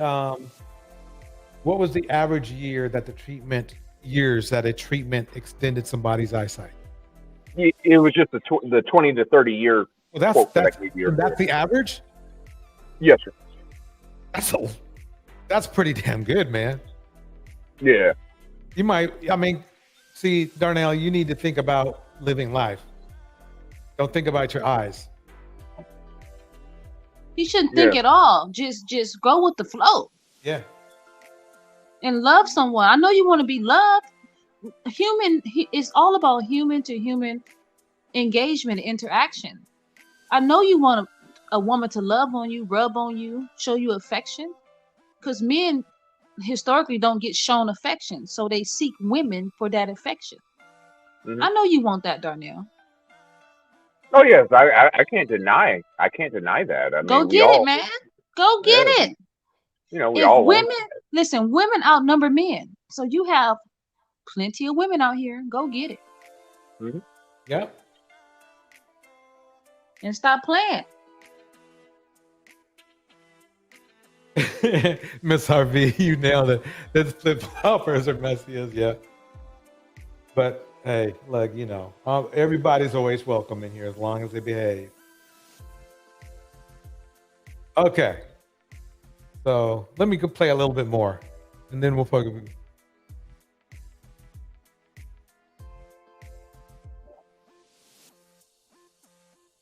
Okay, well, actually, that's the end of that one. So, yeah, let me go to this next video here. Where's that?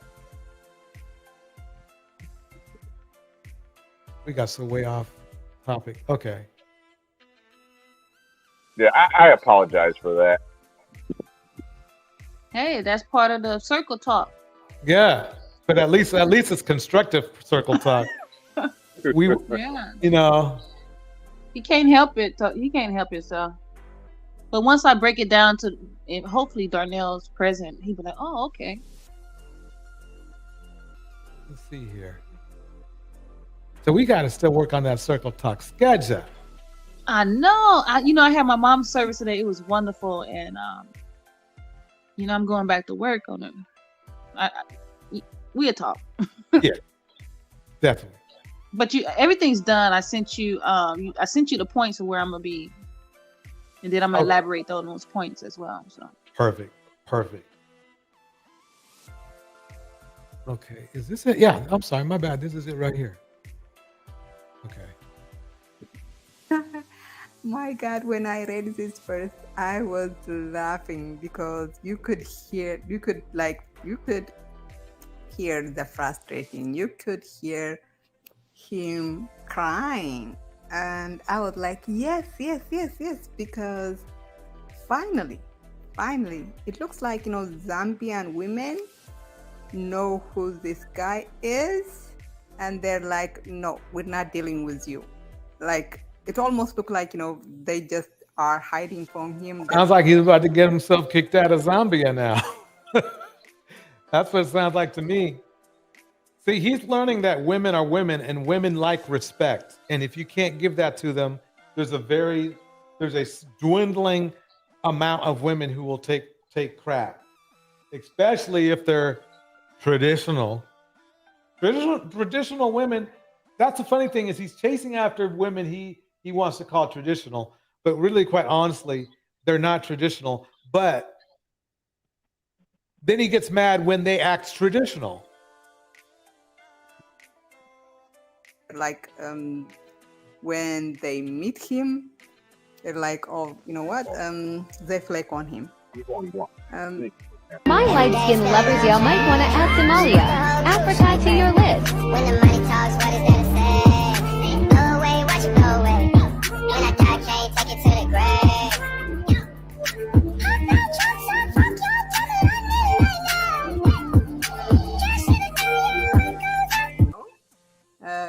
I mean, her name, I think, well, I forgot what her name was. I think her name was Susie. And you could see from the video, she didn't want to be there. Like, you could see her throughout. Oh yeah, let me show you the proof. She is not. So Torch, he's not with that Filipino girl no more? No, he dumped her and moved on.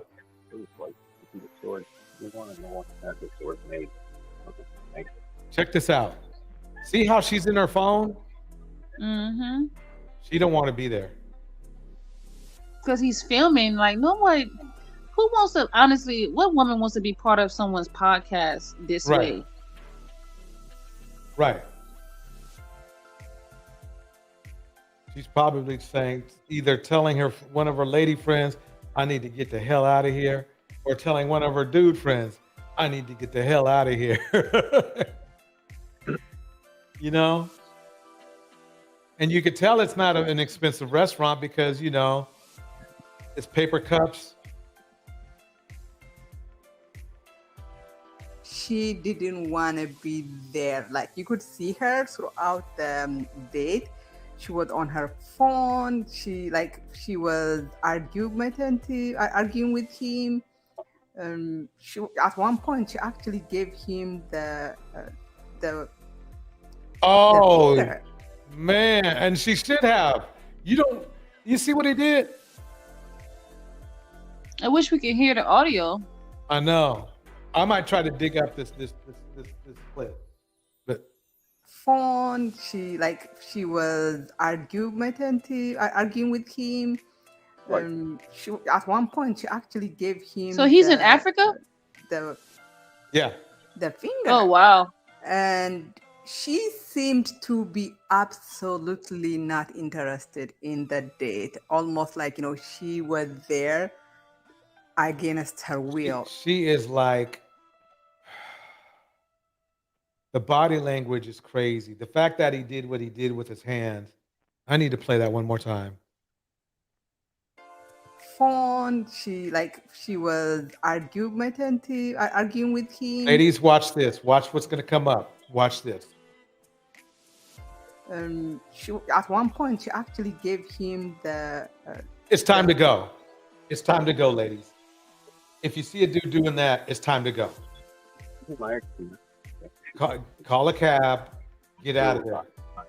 He's already priming her for abuse.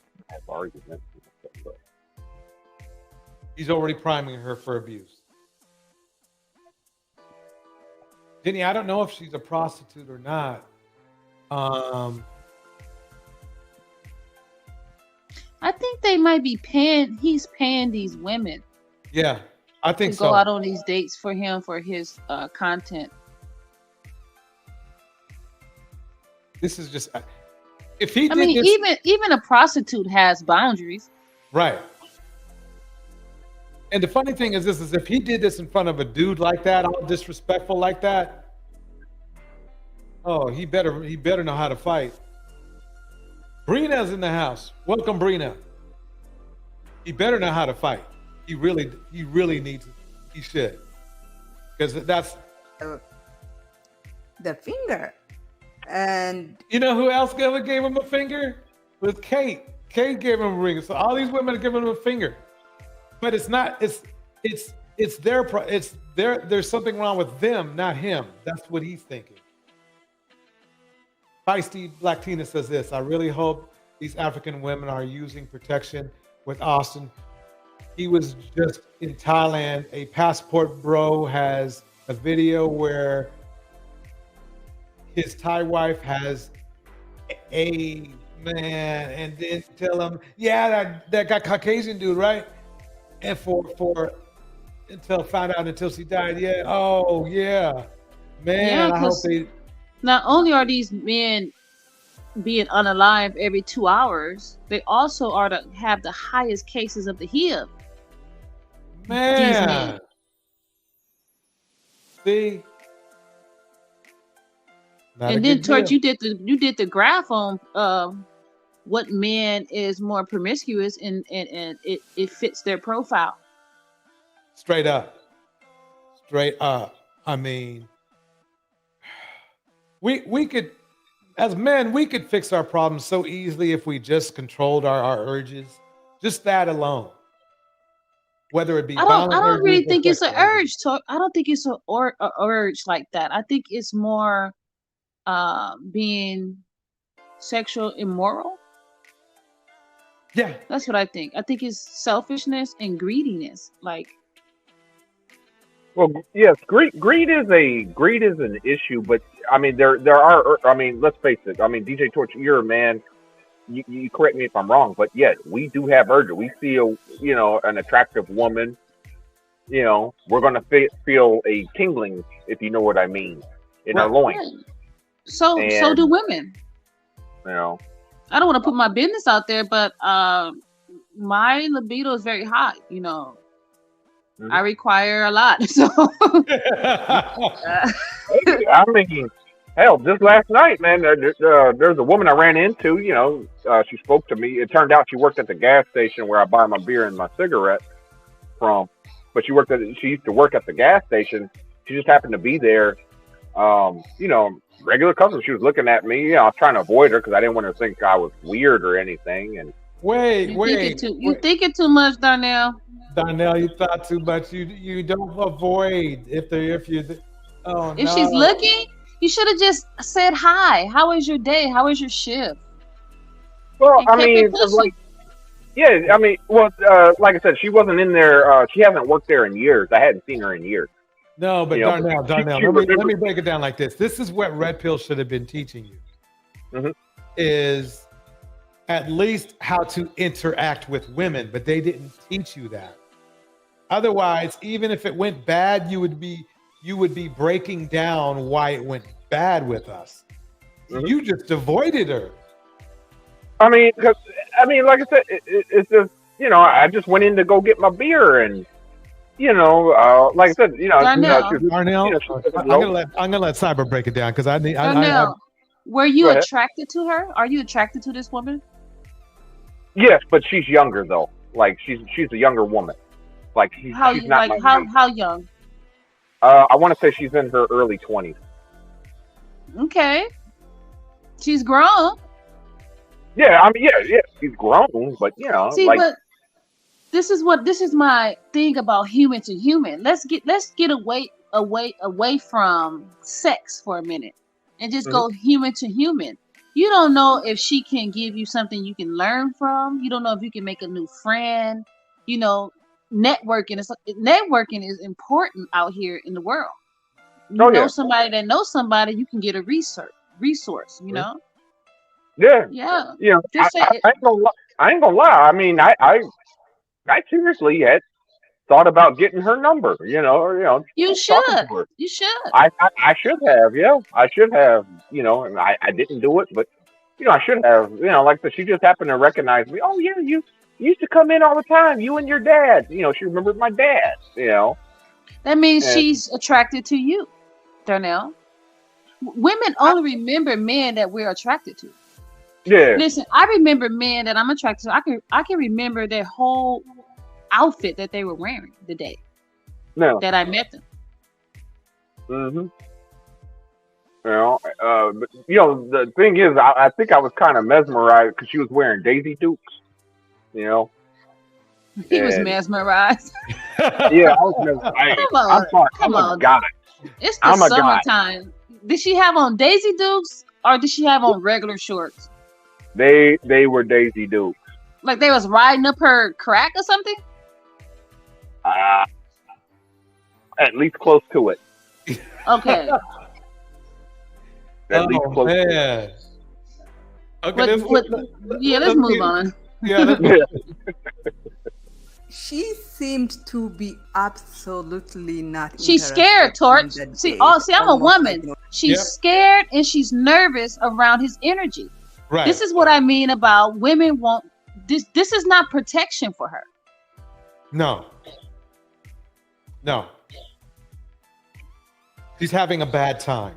She's nervous and she's scared. She does not feel comfortable around this man. She's too fidgety. So she was there against her will. I have this mental image of Zambian women getting together and they're like, no, we have to avoid this guy, but they're like, you know what, one of us has to take one for the team. So they designated Susie to go there because she doesn't seem like she enjoyed being there. She came late and then she was arguing with him from the very start.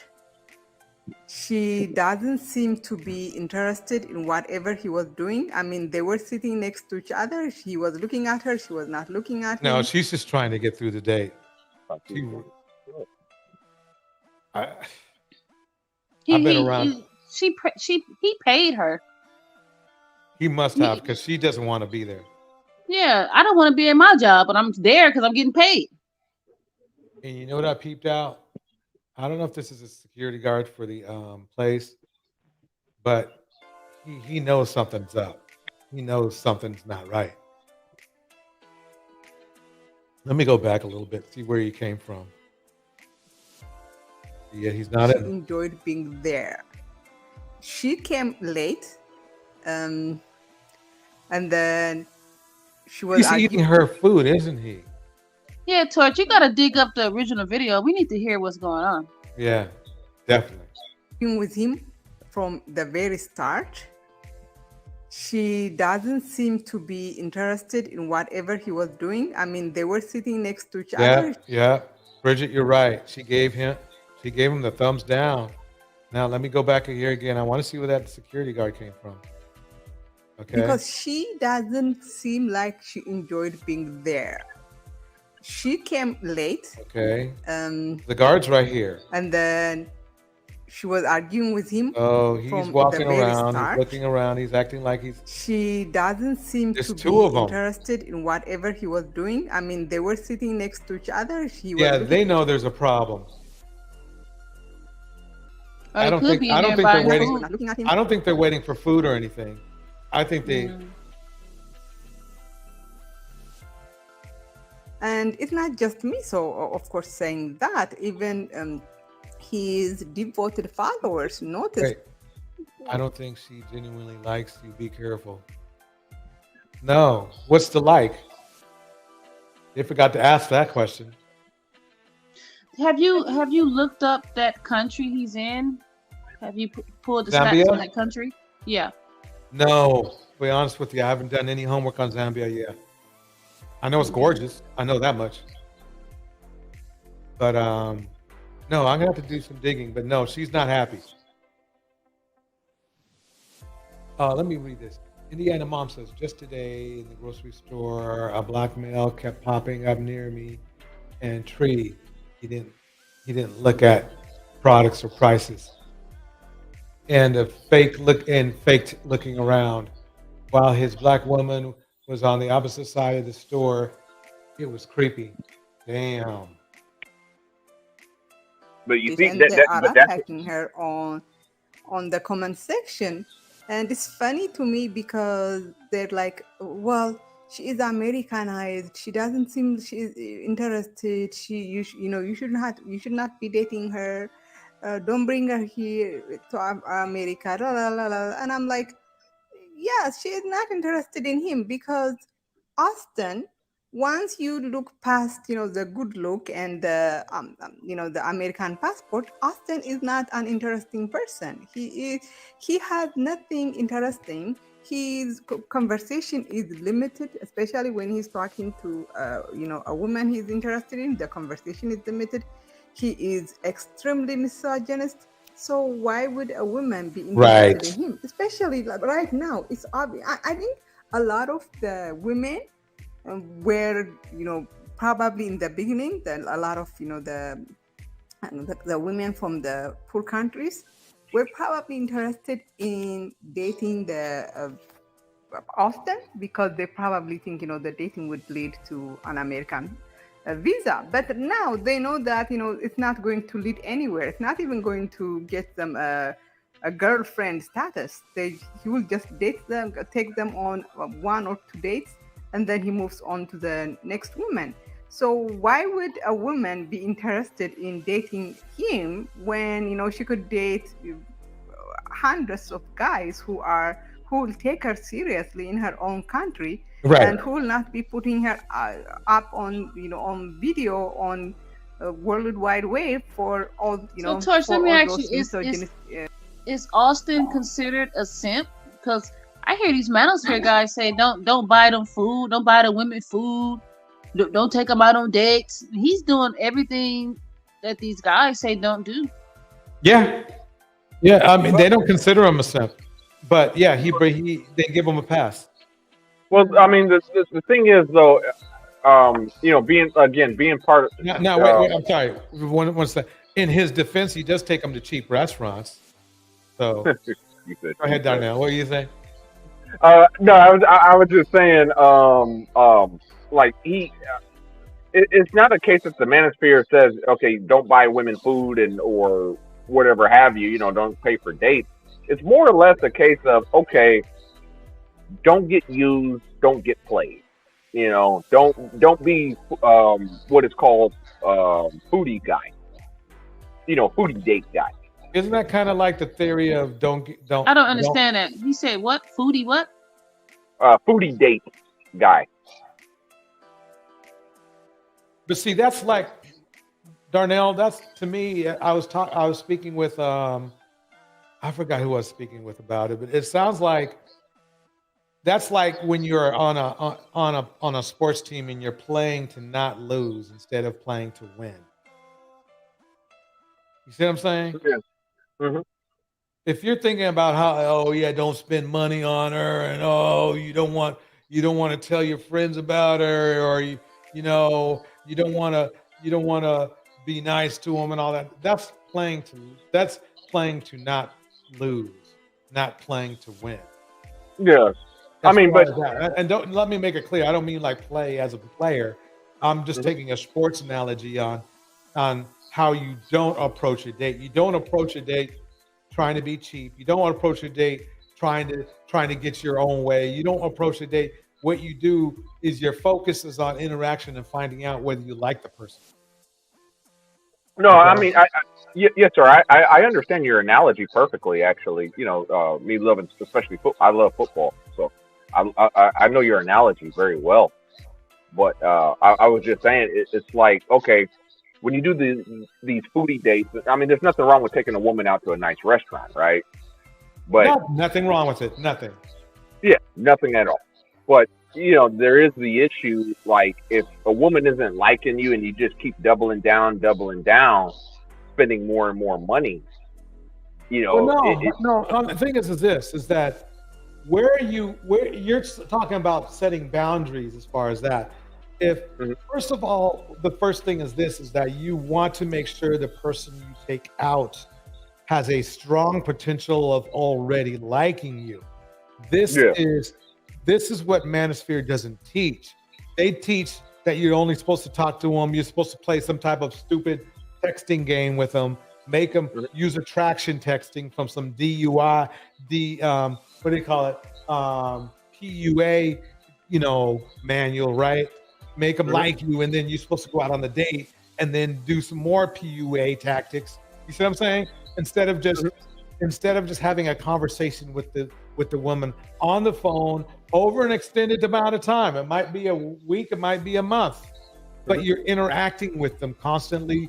You don't get me wrong, you're not calling them 12 times a day. You might only talk every other day or whatever. The key is that you want to know the chemistry before you interact with them in person. You see what I'm saying? Yes, sir. So Yes, sir. I question, what's the motivation for the date then? The first date. What's the motivation from a man to take a woman out on a date? It depends on the man, really. I'll be honest with you. There are some men, they're just looking for a one night stand. You can go buy that though. You Well, can actually get services for that. Well, in the United States, it is illegal, and it is Backpage. They have OnlyFans. They have escorts. Like there's a service for that without the headache, right? Without the blame game. Yes, I mean, yes, you're correct. There are services for it, but again, you're talking about something that's illegal. I think they want the illusion of real chemistry. That's the motivation for the date. They want the illusion of chemistry with a motivation of sex. Well, and when you don't get sex, you feel you got played. Yes, you feel you get played. What else? It's like, you spent your resources. Like you went to this job, you made all this money, and then you're spending this money on a woman, and okay, Darnell, I like football too. Okay. If we both have common interests in football, where would you take me hypothetically on our first date? First date. Well, I would need to figure out what type of food. Like me, I like stop Italian with the food. No, well, see, there you go with the food. I'm talking about, no, I've already eaten. But I have me and you have a common interest. Listen to the key. I'm giving you some game. Me and you have a common interest in football. Where would you take me for the first date, knowing that I like football like you? See, first date, and let me just ask a question real quick. We don't really know each other yet. We're getting to know each other, correct? No, we've talked on the phone for a week. And we both came to the conclusion that I'm an avid football watcher. And you said you love football. Where will you take me to for our first date? In that case, I'd probably, well, you already ate, but I would take you to a sports bar, so we can watch the game. You see, Torchy, why not buy some football tickets and let's go watch the game? Well, I mean, you can do that too, but a lot of times, you know what? If I was born a man, I'm just saying, oh gosh. You gotta understand, like when I was a kid, I wanted my dad to take me to a 49ers game. I've been a 49ers fan for since I was 9. Okay. And back in the 90s, the 49ers were one of the best teams, other than the Cowboys, were one of the best teams in the 90s. Okay, that's way back. Yeah, okay. Yeah, he missed it, Torch. He missed it, Torch. You see how he missed that? I'm about to finish it. I'm about to finish it. But what I'm saying is that their tickets were always sold out. You had the season ticket holders that were always just buying up all the tickets, and you couldn't go to the game. My dad really tried to take me to a 49ers game. And he just couldn't do it because they were always sold out every year over year. Okay, let me set the environment for you. Mm-hmm. The tickets are available. There's no restraints on the first date. No restraints at all. Mm-hmm. In my mind, I was thinking you was going to say, I was hoping you would say, well, I'll take you to a football game. Yeah, I mean, I would definitely try. I would definitely make the attempt. But let's say I can't. And then during that game, you know what me and you are doing? We're having fun. We're laughing. Mm-hmm. We're saying jokes. We're trying to see if we can make each other laugh. That's how we gauge chemistry. Mm-hmm. Yeah, I mean, no, I agree with that wholeheartedly, man. You know, but like I said, let's say I can't get tickets. Then what? No. There's no restraints at all. This is hypothetical. See, you thinking about your past back in what, the 80s? Like, it's 2023 now. Like, I asked you that. I'm thinking you was going to stay in 2023. I thought I should have told you there wasn't any restraints on the date. And I gave you a clue. I told you that we've talked for a week and we both love football. Yeah. You said, oh, I'm going to take you to the food. No food. You already said foodie dates. So that's out. You're not doing that, right? Then you said a sports bar. Nope, no. Football game. Mm-hmm.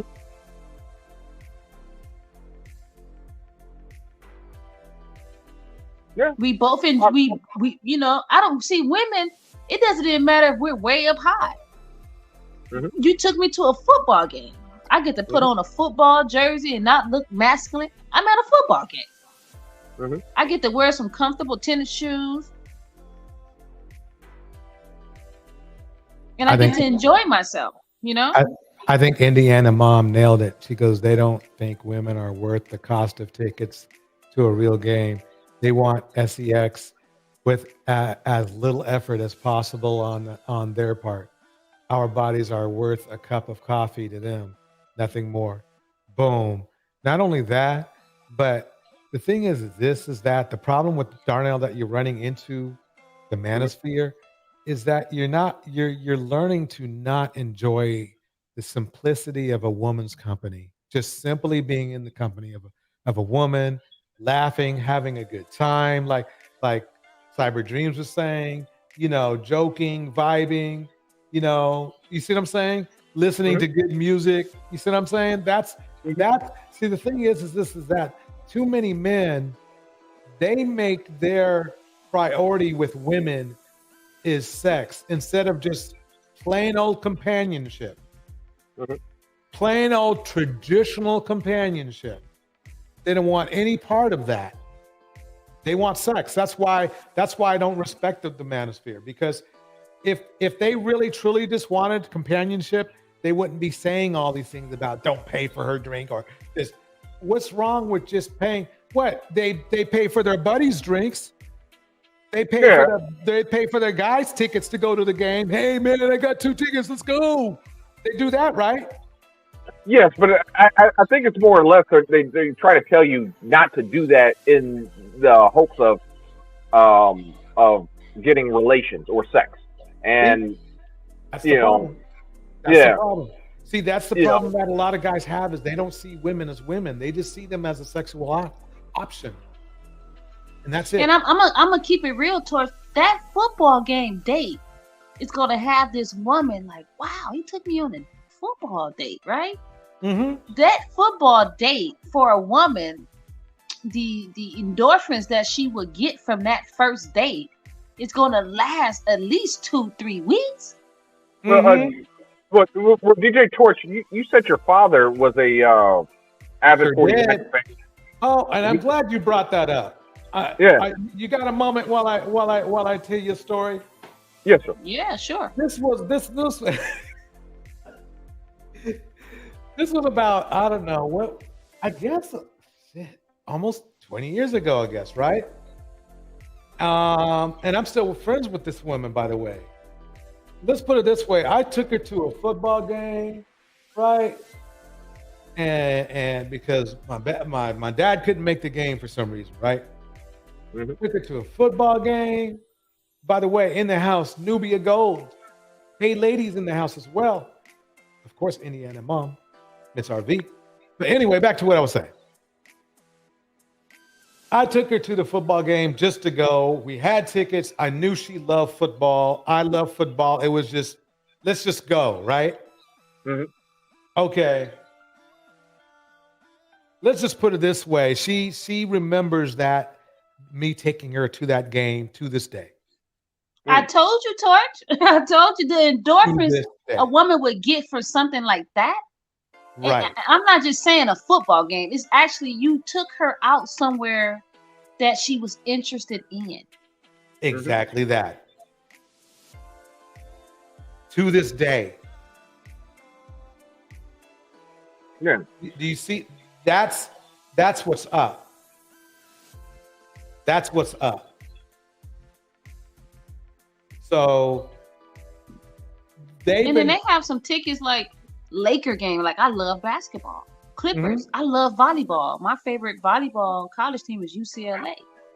Like, you ever went to a volleyball game? It's intense. Oh man, they go at it. Yeah, like it's amazing. Like wow, you know. So Darnell, take me to a volleyball game or something. Volleyball game, okay. I mean, I have to find it. You know, I haven't watched it, but you know, I ain't gonna lie. I used to play pickup volleyball games. Yeah, I play volleyball. I don't like beach volleyball. I'm talking about on the court. Oh, it's amazing. My team is UCLA. Go Bruins. Oh man, yeah. Oh man, and that ball moves so fast. That ball just goo. You know, I wish one day. I think there's going to be a professional. It should go into professional sports. I believe. I think there is. I think there is. That would be too cool. I'd be watching. That's just crazy. Yeah, I think it is professional. I think. You see somebody slam, and then somehow they get the ball back up. Okay, now Darnell, your turn, and we're gonna move on. Yeah. Tell me one of your interests, and then ask me the same question I asked you, and I'm gonna tell you where I take you. See, women take men on dates too, though. You know that, right? You said men. You said women. Women do what take now? men on dates too. Yes. Yes. Okay, now give me one of your interests, and I'm gonna let you know where I'm gonna take you. One of my interests. Like I said, I mean, I love football. Love playing pool. I even like karaoke. Like, you know, I'm not a good singer, but I like to do karaoke anyway. But you know, let me break down Jenny's message because it's on point. I went to a baseball game, like for a third date. I don't like sports like that, but it was one of the best dates I've been on to date. Now I go to a couple games a year. I mean, there's something about, the energy. It's not just watching them play, but it's the energy around you in live sports. Oh yes. I mean, when I lived in Detroit, I used to go. The Tigers sucked at the time, so their tickets were like dirt cheap. Okay, so I'm ready to tell Darnell where I'm gonna take him on this first date. Okay, go ahead. Now, I'm gonna take you to a pool store, like they sell pool stuff. And we're gonna go in. We're gonna walk around. You can tell me about all the different things, and we have an escort telling, oh, this pool stick is this and this, and I'm gonna ask you to pick out a pool stick, and I'm gonna buy it.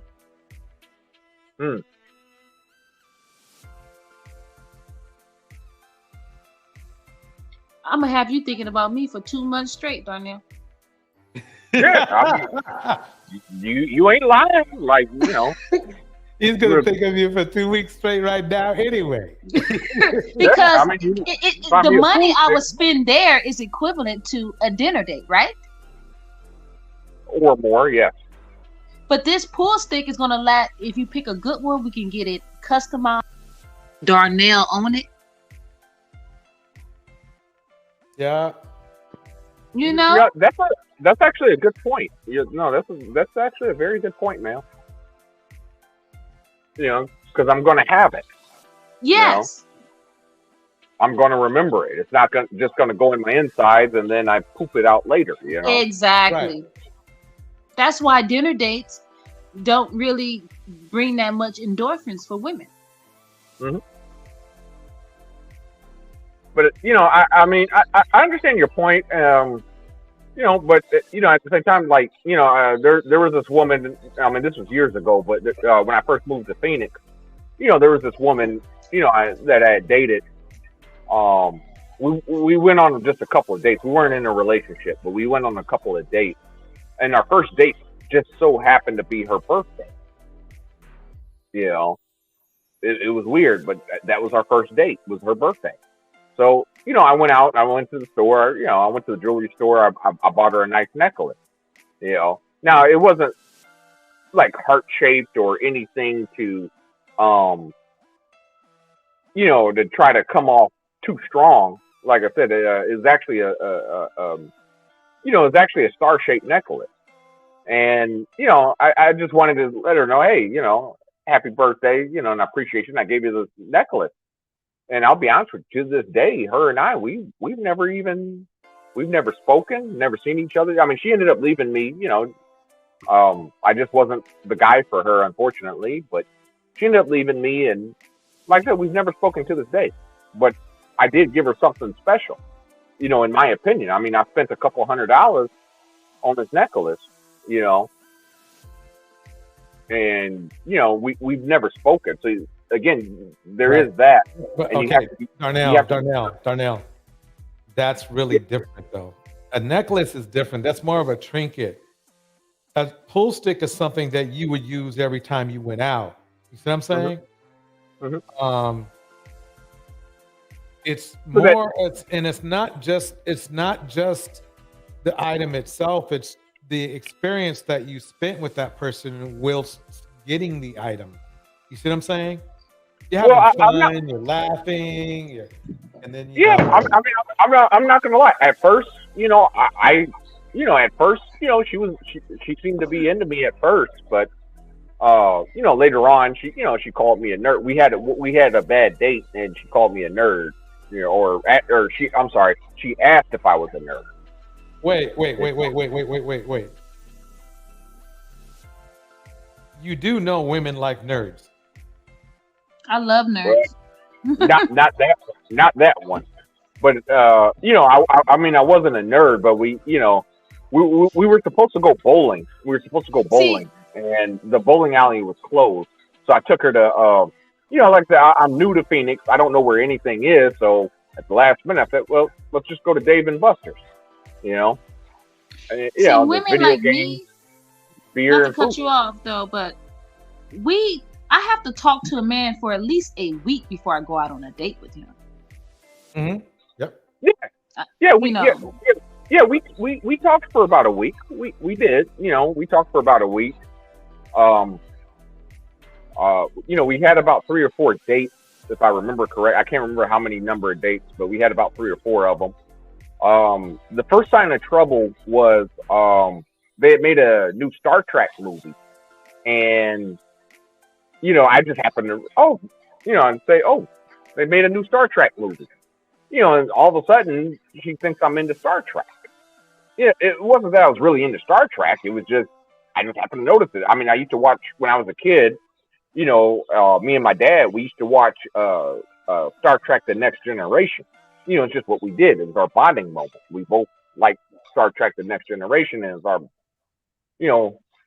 our bonding moment. I just happened to notice this movie, and that's when she first asked me if I was a nerd. And I mean, I'm not a nerd, per se, but maybe I have some nerdish tendencies. But then she, later on our last date, we were supposed to go bowling, but the bowling alley was closed for renovation. So at the last minute, I came up with a solution of, okay, well, let's go to Dave and Buster's. There's video games, there's food, there's alcohol, there's things to do. I mean, again, I didn't know anything in the city of Phoenix. I had no idea, where to really go. I mean, I had a limited area of what I knew what was going on in the city.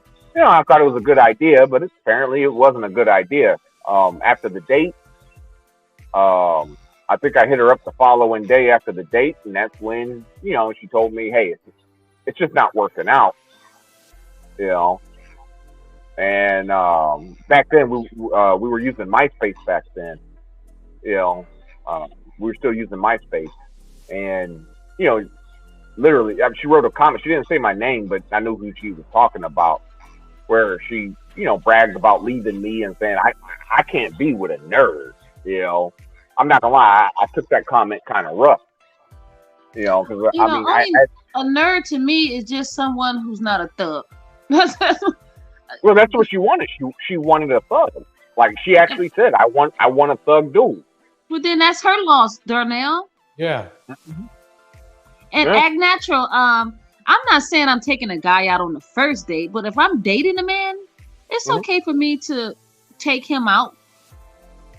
If we're dating exclusively, yes, yeah. Well, we weren't exclusive. We weren't. It was early. Like she cut me off early. So yeah, I was addressing someone's comment. Oh, I apologize. I don't want my ladies out here thinking we taking men out on the first date. No, ladies, no. I'm saying if you guys are exclusively, dating, it's okay. Take your man out. What's wrong with that? Yeah. Yep, that's so true. If she like thugs, let her stay over there with the mammies. Yeah. I mean, Darnell, that's the one thing is that she the thing is this, she did you a favor. She told you straight up you guys weren't compatible, at least in her mind, right? Yeah. I mean, I was never even mad at her for leaving me because at least she was honest. Well, she never left you. You guys were never together. Yeah, correct. We were never together. That's correct. It's important you use the right words because, otherwise, I chose my words poorly. You're correct. But yeah, we weren't together. But at least I was just happy, and I even commended her for that. I was like, "Hey, thanks for letting me know." And that's not commendable behavior. You should have roasted her. For what? I mean, I wasn't her type. No, I thought you said she said she wanted a thug. Yeah, she did. She wanted a thug. She said that out of her mouth? Well, she wrote it on a MySpace post. Well, that's not commendable behavior. She's a silly person.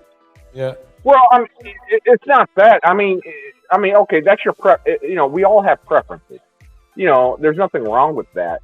But it was just more or less the fact that she came to me early on and said, "Look, Darnell, it's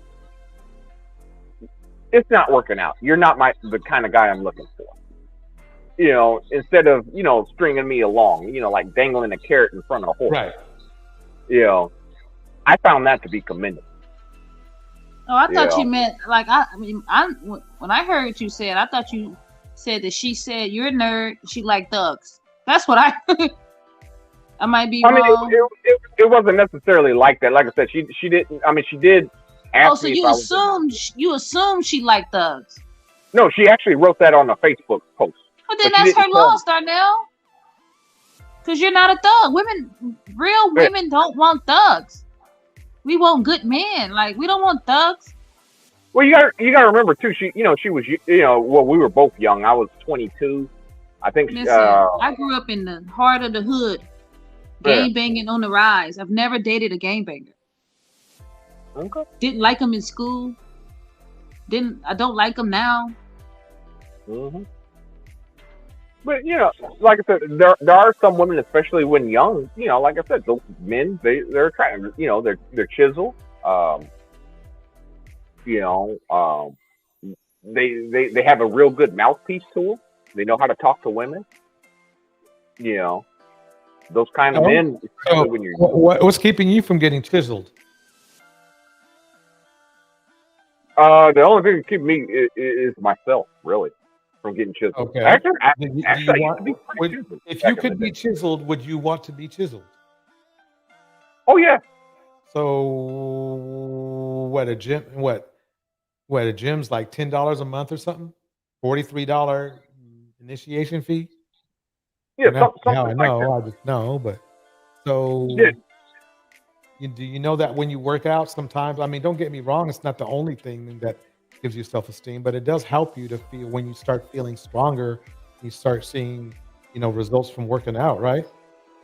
Oh, People in the comments it want really us to does. move on, Torch.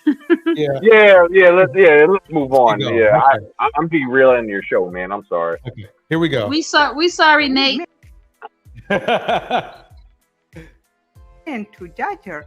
So yeah, I think, and let's be honest, in Africa, the only place Auston seems to have to be having success is in Kenya. Every other place, he hasn't had success.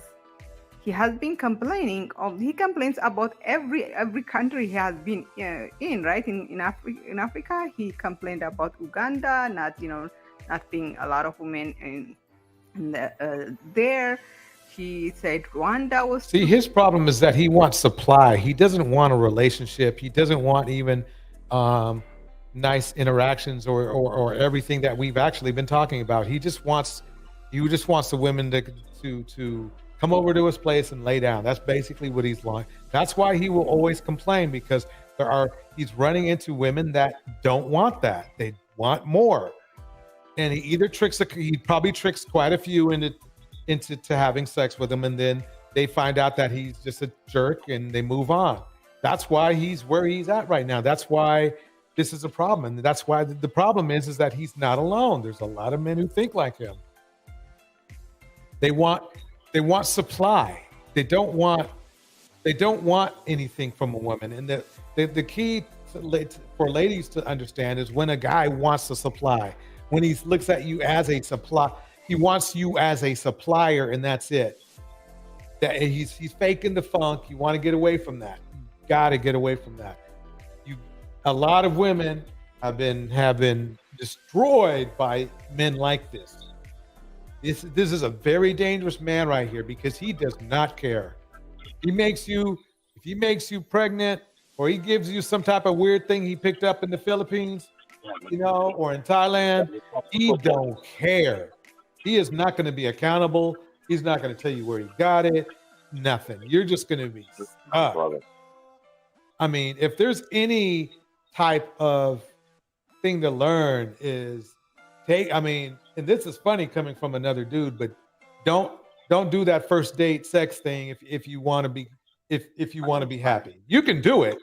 So Torch, let me ask you, if he came with that approach of being honest upfront that he's a player for his content, would he get respect from you? From me?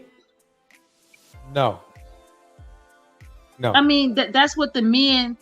I mean, I think it would be better content if he just came straight up and he's a player and he's showing these men, I'm a player. Like Andrew Tate, that's all he preached was he's a player. Even his brother has a podcast talking about he's a player and how to be a player. But see, the funny thing is I came out through the player age, back where Too Short, when his first hit song was called Player. I'm player and I'm playing just to play. Oh, let me shut up. Anyway, basically the thing is this. It's sad. Even back then, players were respected, but those women that were traditional did their best to avoid a player. And what's funny is today, these guys want to still be a player. They want to be a player. The problem is now they're asking for traditional women. So they want a woman who's traditional per se to use, because they're not going to stay with the woman. They're going to play her. The player's player. It's a buzzword. When they say traditional, I think they're meaning a woman who's going to be silent. Right. Who they can despite control. their behavior. Right. Exactly that. Someone they can control. That is the definition of Not control, just be quiet. Shut Right. her mouth and go with his flow. Yeah, be controlled, in my opinion. But yeah, I agree. I think what they and the funny thing is this is that traditional women don't necessarily do that. A traditional woman is exactly that. These guys don't even know what traditional means. They really don't. So the word that they're using is just a hook, bait, and sinker. Yep. It's just a hook, line, sinker. It really means nothing. It's just something they picked up from some other player. You see what I'm saying? And that's the thing is like, that's the flaw of it all. It's like, think about it like this. Kevin Samuels is giving out relationship advice, but he's got a rotation of 6 women. So he's not That in a he relationship. pays. But he pays these women. Yeah. So, I mean, at least that you can't even call that expert advice now, because he's doing really quite the opposite, or was. I guaranteed you, if he had a loving woman in his corner, he'd still be alive today. Because she would have told him, okay, we need to go to a doctor right now. And I don't know. He was drinking all them damn Red Bulls. You know, I'm not saying the Red Bulls killed him. No, a good woman. I mean, if he had a good woman in his life, don't get me wrong. I mean, some men are just ignorant and dumb. But I think with Kevin Samuels, I think he tried to get into the fast life too late in his age. Yes, you nailed it. I was thinking the same thing. I said, dude, you and I are about the same age. I am not running around after no 6 women, paid or not paid. I'm just not. I just got to, at his age, he should have been more focused on. When the thing about being older, it doesn't mean you have to be old and decrepit. Unfortunately, it turned out that's what it turned out for him. But you're supposed to be enjoying life, not women. You see what I'm saying? Women are just supposed to be a part of it. You have family, you have kids, you got family members, kids, and buddies and pals to hang out with. You got fishing trips to go to. You got vacations to go to. You shouldn't have time for no 6 women in rotation that are 1/3 your age. No. So how old was Jamie Foxx when he had his medical scare? I think he had a mild heart attack, honestly. I think he's a couple of years old. I think he's around 50. Yeah. So what happened to Jamie Foxx? What happened? Oh, he had a stroke. So you heard the rumor about his parties, right, Torch? Yeah, he's 55. He's damn near my age. Shit. So at that age, he did the movie Players Club. So that was when he was 30 years ago, right? So that's equivalent to Kevin Samuels. Like, these men, y'all can't get out here in y'all 50s and be out here all nighters and not getting no sleep. Sleep helps the body rest. Yeah. Y'all can't be out here like that.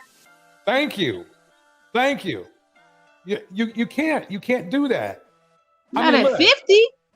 Yeah, being in a male's body. I still ain't getting in doing all that. I'm sorry. When a woman who's like in her late 20s and early 30s, you ain't gonna keep up with that. You just not. But look at all the miles that Black men take on the body. You know what I'm saying? In their youth. Yeah. All the football, all the basketball, all the training, all the weightlifting. Oh, shoot. All the street fights. Oh shoot! Something, y'all.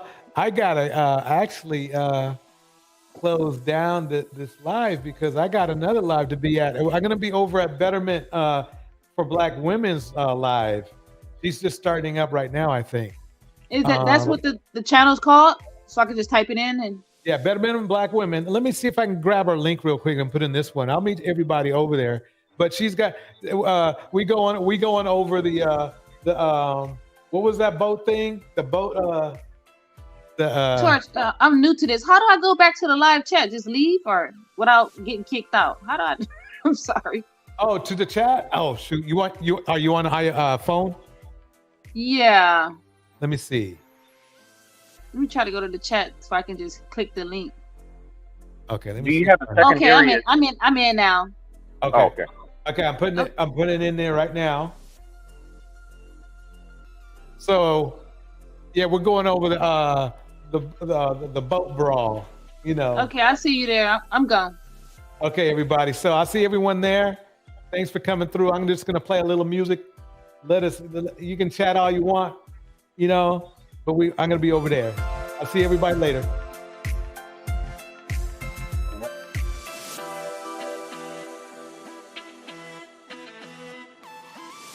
Thank you for having me, DJ Tour. Thank you for coming through, Darnell.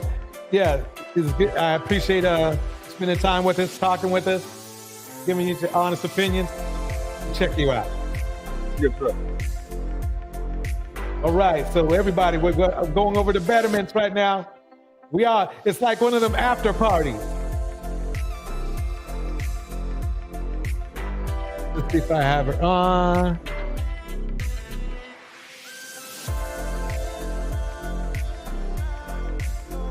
Wait, let's see here. Let me rewind here.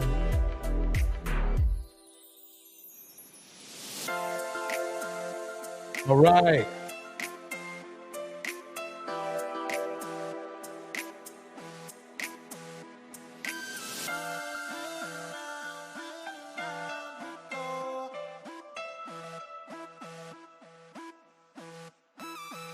You're gonna drop the link one more time. Oh no, it's still there. Okay.